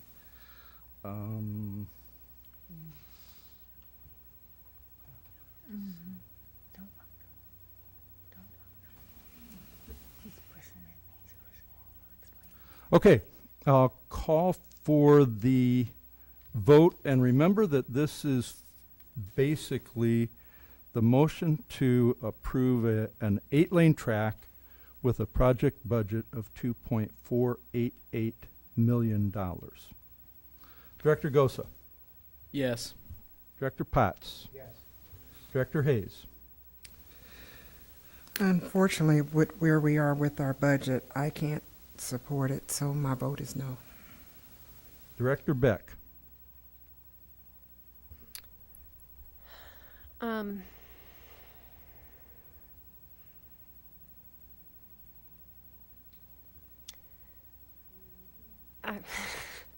I think I would have voted yes to a 6-lane track, but I'm not sure I'm comfortable with the extra expenditure at this point, so I have to vote no. Director DeSalvo. Yes. And my vote is no. The motion fails. Excuse me? It's a tie, and in a tie, you have to have a majority to pass a motion. A tie fails the motion. Now, there's a sense of urgency to this.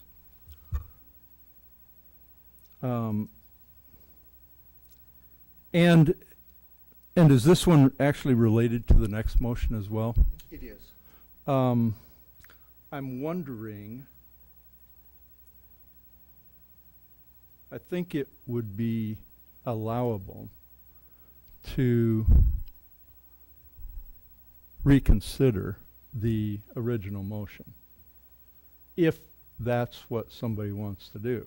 We can, as Mr. Maloney pointed out, we could reconsider it at a later date. If the board wants to reconsider moving on a 6-lane, I think I would allow that motion tonight if somebody wants to make the motion. Excuse me? No. I'm asking that if a board member wants to reconsider, right now the motion failed to. Motion to amend. Oh, it was just the motion. Oh, I apologize then. Okay, that's correct. Thank you for clarification. So the motion to amend was the failure. Then it reverts back to the original motion for 6 lanes. Director Gosa. I make a motion to table until we have all 7 board members. I second. That's a very, very difficult motion. You can make a motion to postpone indefinitely. You can make a motion to table, but if we table until we have 7 board members, there's no way that we would know that we're going to have 7 board members probably until that particular meeting. So that's a very, very difficult motion, the way that it's been presented. Was there a second to that? Who made it? I did. Okay.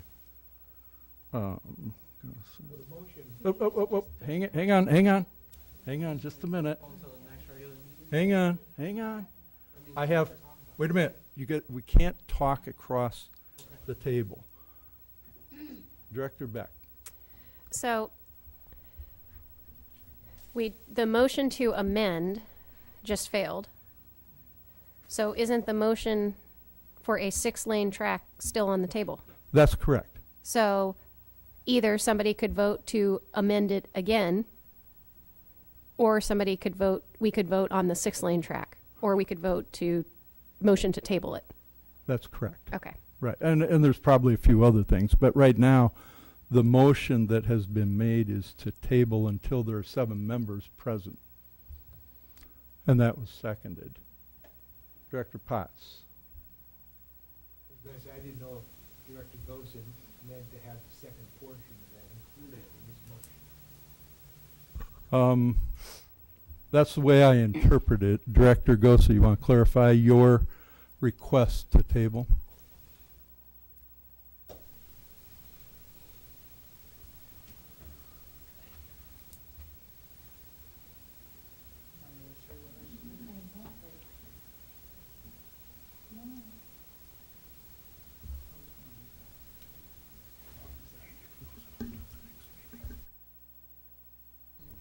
I guess I will retract that and table till the next regular meeting.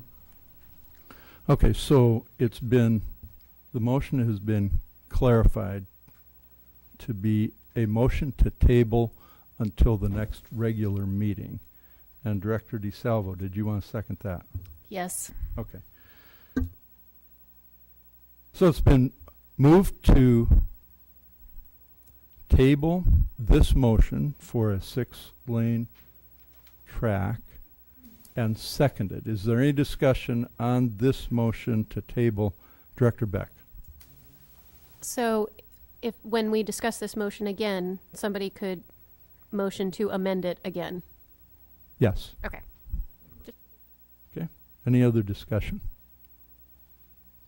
Director DeSalvo. I would just like to comment, and I understand where you're going with looking at different projects that would help us save general funds dollars. I understand that. I clearly understand that. But I don't know that we have enough information about our energy efficiency saving dollars to say that it is going to get us where we want to be. And until we are confident in those numbers and have all these audits completed, I don't think it's a fair statement to say by approving one, we're losing another and we're losing jobs because we're going to approve an 8-lane track.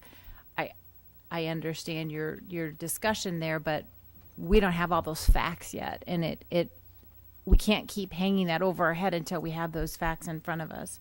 And I don't feel like we're making decisions based on fact when we don't have them yet. And to bring that up in this arena is very difficult because it's so complex.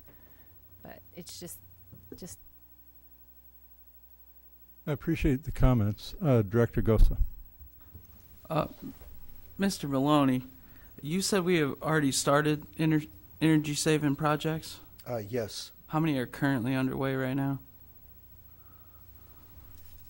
We have the full retro commissioning underway at West High School and a briefer version that Mid-American calls Express Building Tune-Up, EBTU, underway at 4 additional buildings.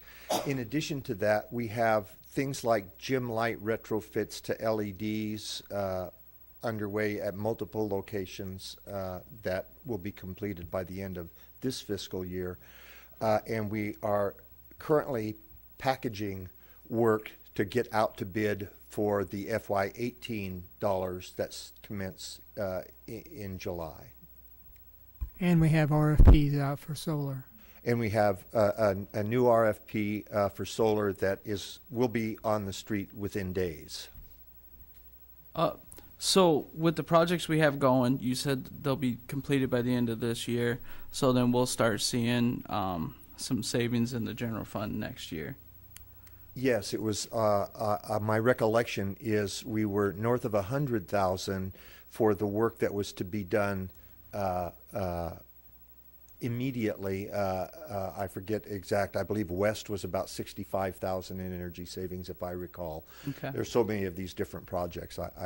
And each one is 25,000, 35,000, so forth per building, and that's for the commissioning or tune-up part of the work. Okay. In addition to that, there are, as I said, LED light retrofits at multiple locations underway and planned for this fiscal year, and then the major work that will commence after July 1st is currently being assembled for bid. Okay. I think if you would have threw some solar panels on here, I really could have got this through for you tonight. Maybe next time.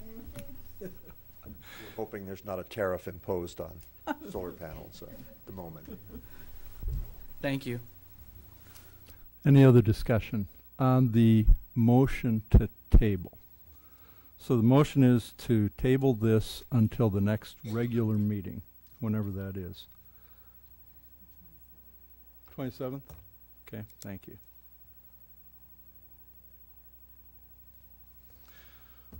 All right. I'll call for the vote. Director Ghost. I got so many notes here. I believe Gosa made Yes, the I did. motion. And so, what's your vote? Yes. Director DeSalvo? Yes. Director Beck, Yes. Director Potts. Yes. Director Hayes. Yes. And my vote is no. Motion carries, and this motion to consider the 6-lane track with a project budget of $2.039 million has been tabled until the next regular meeting on November 27th. We have on the agenda the next motion, which is approval of design contract with Shive Hattery for Brady Street renovations project. Before I ask for a motion, Mr. Maloney, do you want to talk on that? Is that something you would like the board to consider, or would you like that to be moved to the next meeting also? I would prefer the board consider approving the contract today. It takes us a week or two even to get contract documents signed around, so Okay. it would All be right. helpful. Thank you. Superintendent Tate, did you have something? What if they don't approve it next time we meet? Why would we start designing something they might not approve? The cycle in these things is there are some hours that go in on a time and material basis preliminarily to do things like prepare the cost estimate and so forth. When the project is approved, then we include that work in the grand total of fees that is estimated. So there is some work that has been performed and is owing now, and it's a pretty small part. And then the larger part would start after documents are signed around, and that takes a couple of weeks after board approval. So we would probably incur little, if any, additional expense if the contract were approved tonight, because it takes us that long to run it through the procedural mill. And are you suggesting they approve it for the 6 lanes? That was our recommendation, so I would say yes, and if the board chose to raise that later, we can go through the process administratively to raise the budget authority for the contract. Okay, thank you. So I would accept a motion regarding the approval of the design contract. Director Gosa. Well, we really should get a motion on the table to be discussing much. If you just get it on the table, then we can ask all sorts of questions. Did you want to make a motion? Okay. Would anybody like to make the motion regarding approval of the design contract with Shive Hattery for the Brady Street renovations project? Director Beck, you so moved? So moved. Okay, it's been moved. Is there a second? Second. And seconded to approve the design contract for $142,500. Director Gosa, you had a question. Okay, so if we approve this, it's for 6 lanes, and say the next meeting we decide 8 lanes, how much is that going to change their price? They're already going to be putting in the design for a 6-lane, and now we're going to change that. So we're kind they of wouldn't have backtracking. gotten to the point where it will have any effect. They've already given us a fee proposal for both 6 and 8 lanes. That will not change. The only thing that will change is I will not transpose any of the numbers in your documents. Okay. And then if this thing gets shot down again, does that money only gets paid to them what they've put in, I guess? Only what they have put in, and we may not exceed $25,000 of expenditures in preliminary work. All right, thank you. Thank you for that. Any additional discussion? Director Hayes. I don't know how I would do this, but in light of the conversation, I would actually move that this also be amended and tabled to tie in with the 27th. Just tabled, not amended. Okay, just Right. tabled. So you're moving to table this motion until the next regular meeting on the 27th. Is there a Correct. second to the motion to table? Second.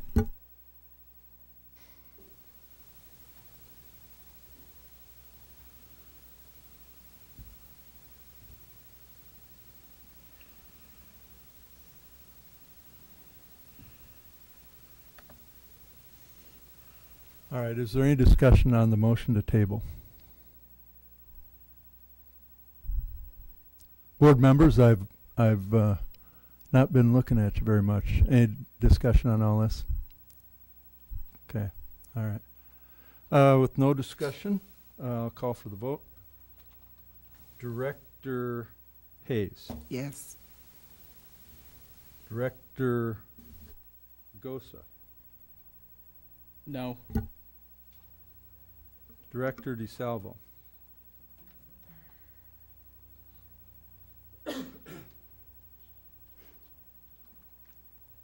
Yes. Director Beck. No. Director Potts. No. And my vote is yes. So let me think about this for a minute. The motion failed to table. So the motion that still is on the table is the original motion. I apologize. My notes are getting way too messy with all of this. And I'm going to I believe the original motion was made by Director Beck, and the second was made by Director Potts. For the original motion that's on the table, which is to approve the design contract with Shive Hattery for the Brady Stadium project with 6-lane track, 4 fees of $142,500. That motion is on the table. Is there any additional discussion?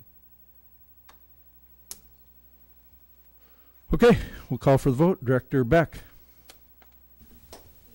Yes. Director Potts. Yes. Director Gosa. Yes. Director DeSalvo. No. Director Hayes. No. And my vote is no.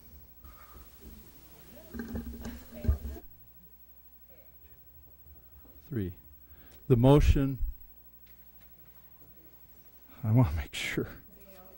2, 3. The motion fails. So I think at this point, just to clarify, the first motion regarding the approval of the turf replacement was tabled until the next regular meeting on the 27th, and the approval of the design contract for these renovations failed.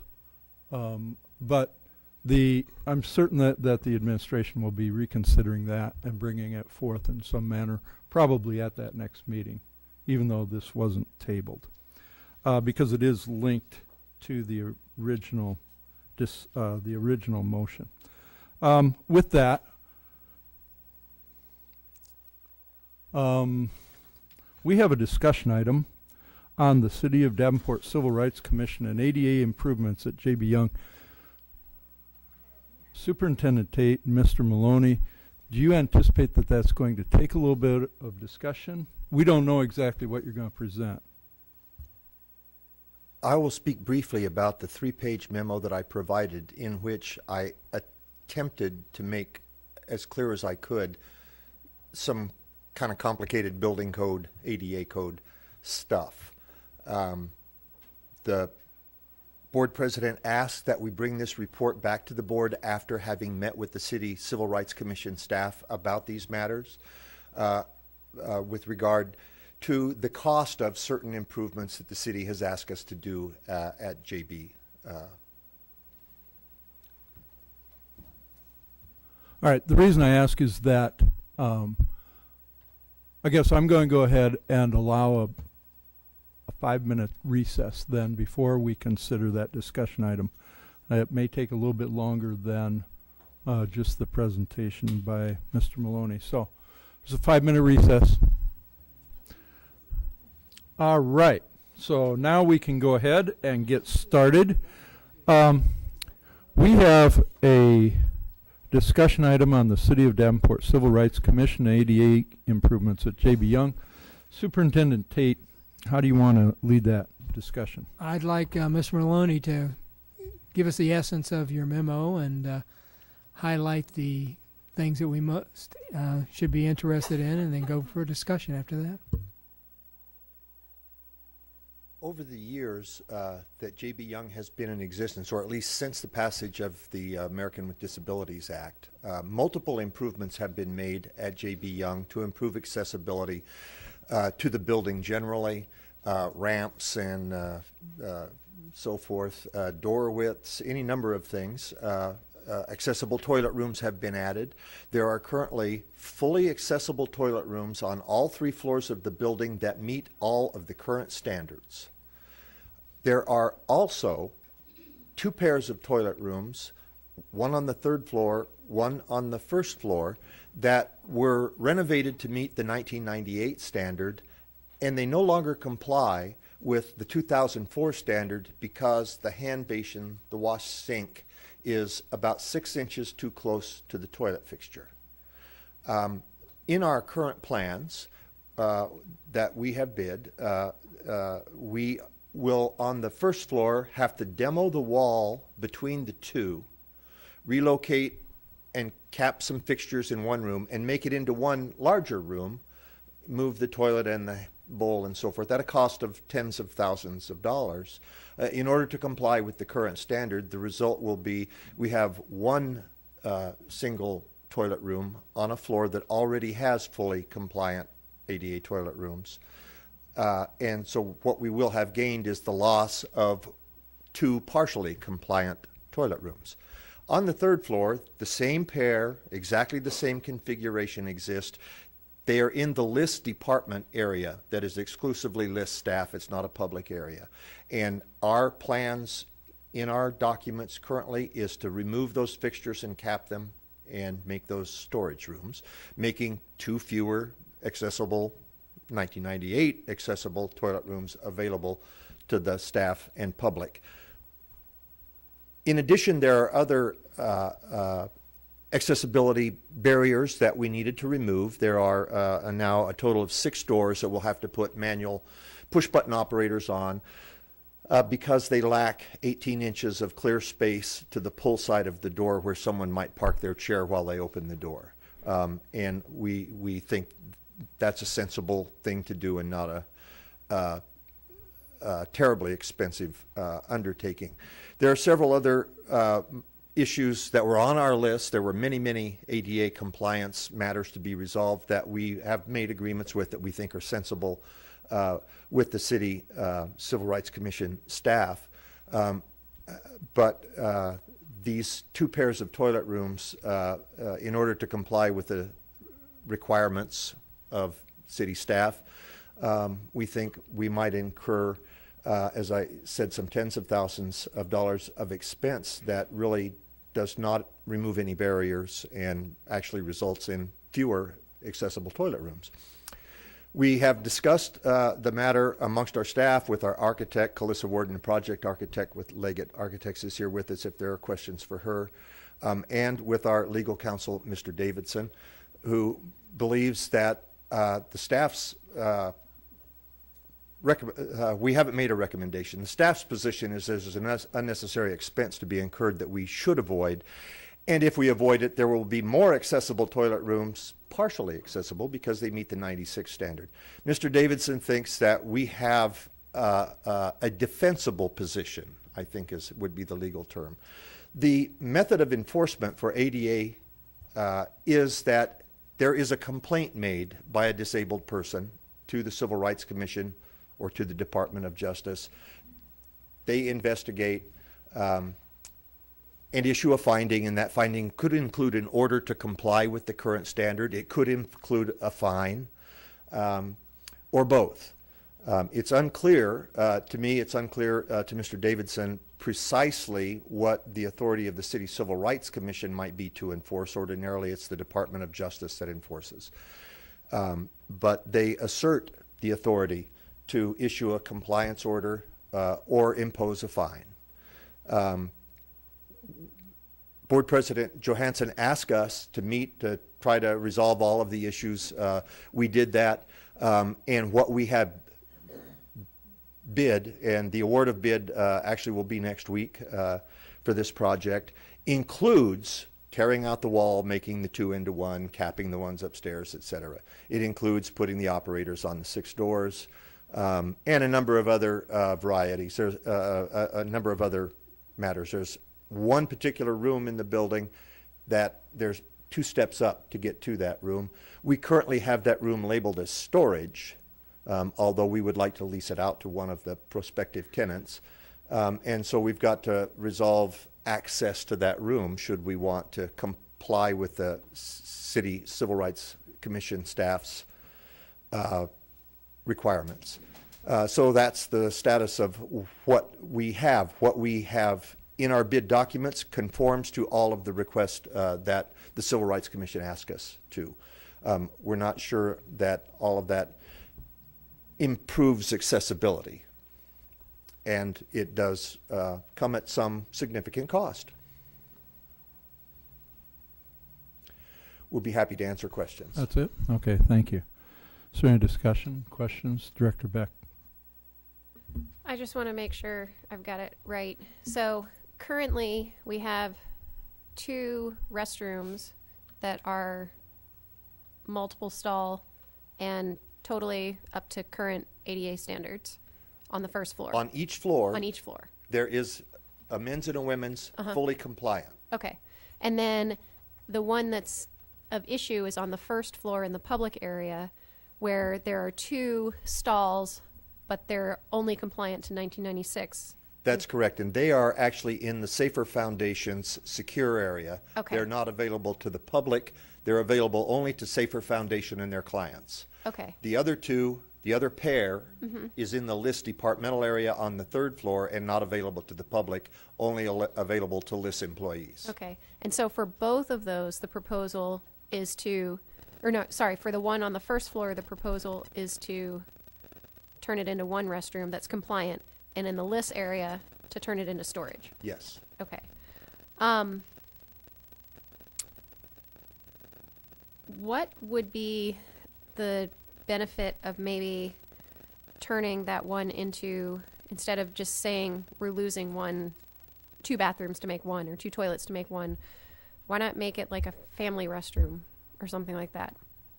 Because we have changed what's called the occupancy group of the building. That means when it remained a school for all those years, we could incrementally do improvements to bring it up to current code. Right. When you change the occupancy or the use of a building, then you're required to bring the entire building up to the current code. And so the Civil Rights Commission staff is saying we take the ADA design guidelines absolutely literally. You may not leave those toilet rooms lacking that dimension between the sink and the toilet fixture. You have, and their position is that they have no discretion to allow us to do that. Okay. But what if, I mean, could you just say this is a family restroom and we're going to, I don't know, take the doors off the stalls or something like that so it's not No, there's a photograph of, this is that one on there? page 3. Okay, that's the one. There are 4 rooms like this. Okay. 2 on the first floor, 2 on the 3rd floor. And the dimension, as you see, between the wash basin and the toilet is inadequate to meet the current standard, although it did in 1998. And may I ask one more question? It looks like there's a fair amount of space between the sink and the wall and the toilet and the sink and the wall. Why can't that just be moved over 6 inches? We've tried that. We can't get the dimensions without changing, without moving the wall, without every possible way. Calissa has looked at this a lot, many times. Okay.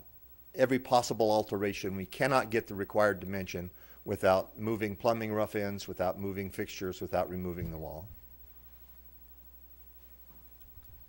Anything else?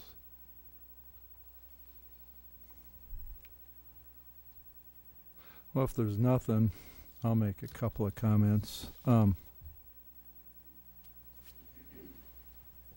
know, my guts are churning right now because this, well, it's so similar to the last discussion where the legislature gave up its authority to another board that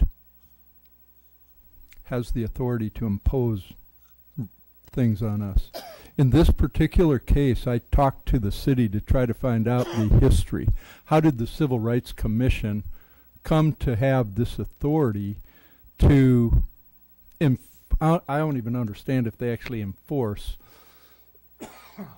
but they have the authority to interpret ADA. And I think that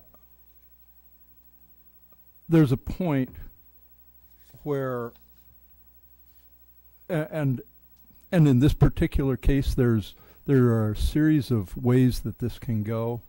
And as Mr. Maloney pointed out, we could do one thing, which, and I think you said your want is to do the right thing rather than what they've recommended. We wish to provide as much accessibility as possible to as many people as possible. Right, which means not following their guidelines on that particular, those two restrooms, right? Yes. But I think what you're saying is that the motion at the next meeting would include those recommendations, because kind of my sense is that we're knuckling under, in this case, a weird government overreach. I am serious. I don't understand the authority, and when I talked with the city on this, I don't know how to characterize it appropriately, but it was, I'll just say that it was encouraging that we try to do the right thing rather than knuckle under. I think there's a sense that ADA compliance means we just plumb gotta do all this stuff. And the facts are, we don't. After our meeting on ADA, I went back, I spent 3 hours looking at the code. What does it really mean? And I believe that the people that are interpreting the ADA on behalf of the Civil Rights Commission, who are doing it because the city, for whatever reason, is not doing it, I'm sure that they're doing the best that they possibly can. But it doesn't mean that they are right. And I thought a lot about this, and I believe that all of us on this board and all of us in this district and this community believe in doing the right thing and the best thing. And I think that that was exemplified by our superintendent's remarks a couple of years ago when he talked about whether it's legal or not, you got to do the right thing for, in that case, the students. And in this particular case, I've actually entertained the thought, depending on where we go as a district, I've entertained the thought of doing something independently as a person, because I just am so thoroughly frustrated with the idea that we just go ahead and give in. And I don't think that's the right thing to do. So I look forward to your recommendation at the next meeting. But my support will be that you do what the right thing is, not what the Civil Rights Commission is asking you to do. Is there any additional discussion? Director Gosa. Just a quick question. So the picture that you gave us, that sink needs to move 6 inches to the left? There needs to be an additional roughly 6 inches between the toilet fixture and the sink. And you have to tear out that whole wall to do that? Yes, moving the sink snug against the wall doesn't get you where you need to be. That's not 6 inches there? Well, the picture may not be exactly proportional. Because those cinder blocks are, well, about 12 inches or so. whatever the dimension is, whether it's 6 inches or 8 inches. I can't tell Okay. you that. So with what precision. wall would have to be removed? The one to the left? Is that what you're saying? In this case, yes, it would be the one on the left. And that's all cinder block wall, so you'd have to take the whole thing out. And then plumbing rough ends have to move and other things. So it's not so simple as even removing a cinder block wall. Well, no, I get that. I mean, you could throw 90s on that plumbing and run it against the wall and do what you need to it. I mean, that'll work, but I'm just, And then you have to do the floor and everything else.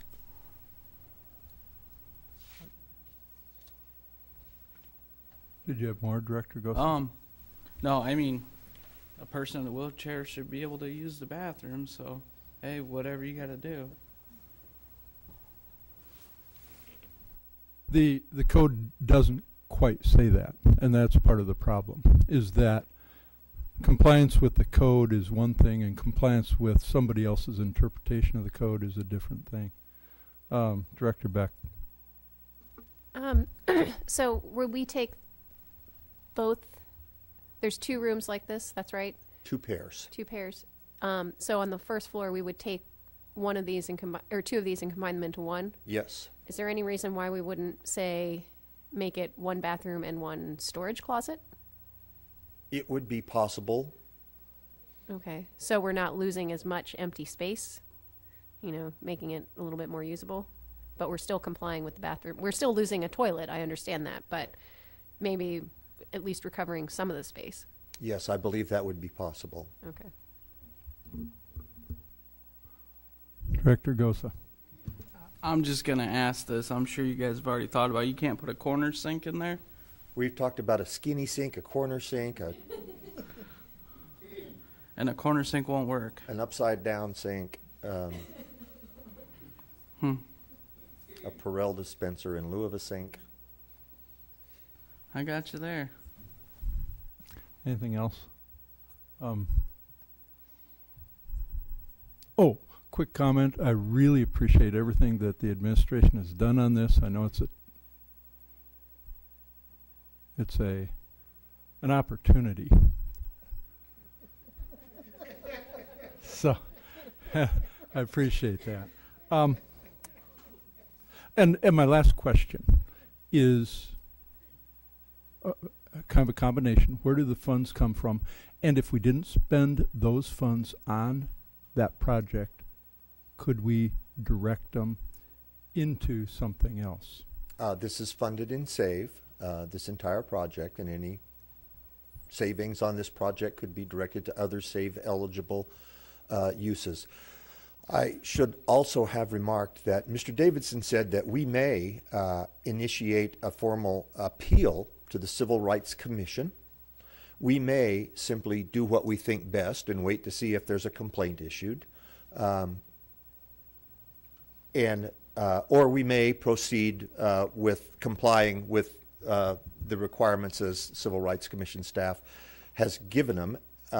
And his advice was, if you choose not to comply fully, that you're best advised to simply do what you will do and wait and see what happens after that. And your last comment, I mean, are you suggesting that the Civil Rights Commission is the highest authority in this and that there's no appeal beyond that? No, in my experience, it is the U.S. Department of Justice that is Okay. the appellate body for ADA All right. claims. Okay, thank you very much. Director Gosa.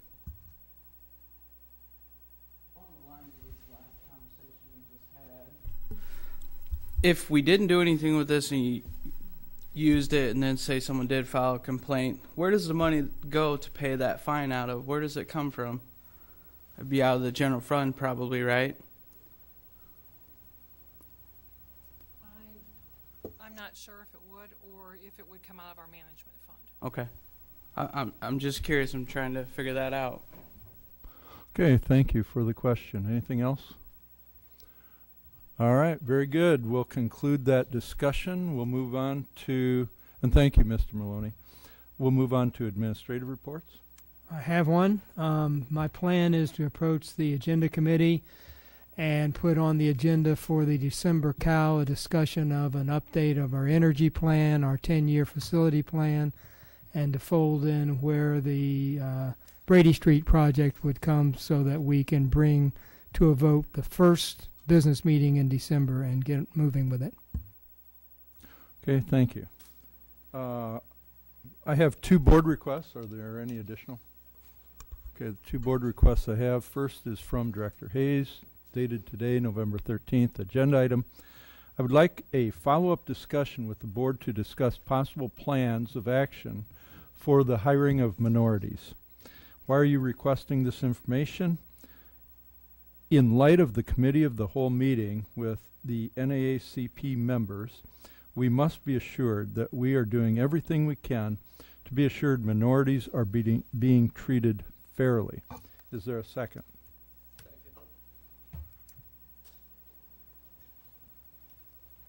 When would you like this information or agenda item? ASAP. Second request is from Director Johansson, today's date 11/13. Agenda item, description of request, IPERS clarification. Why are you requesting this information? Because I'm extremely frustrated that a non-legislative entity has the authority to cause us to have to eliminate employee positions. Is there a second? Second. Okay, it's been moved and not moved and seconded. It's been seconded, and the request is ASAP. With that, I'll entertain a motion to adjourn. Is there a second? All those in favor say aye. Aye. This meeting is adjourned.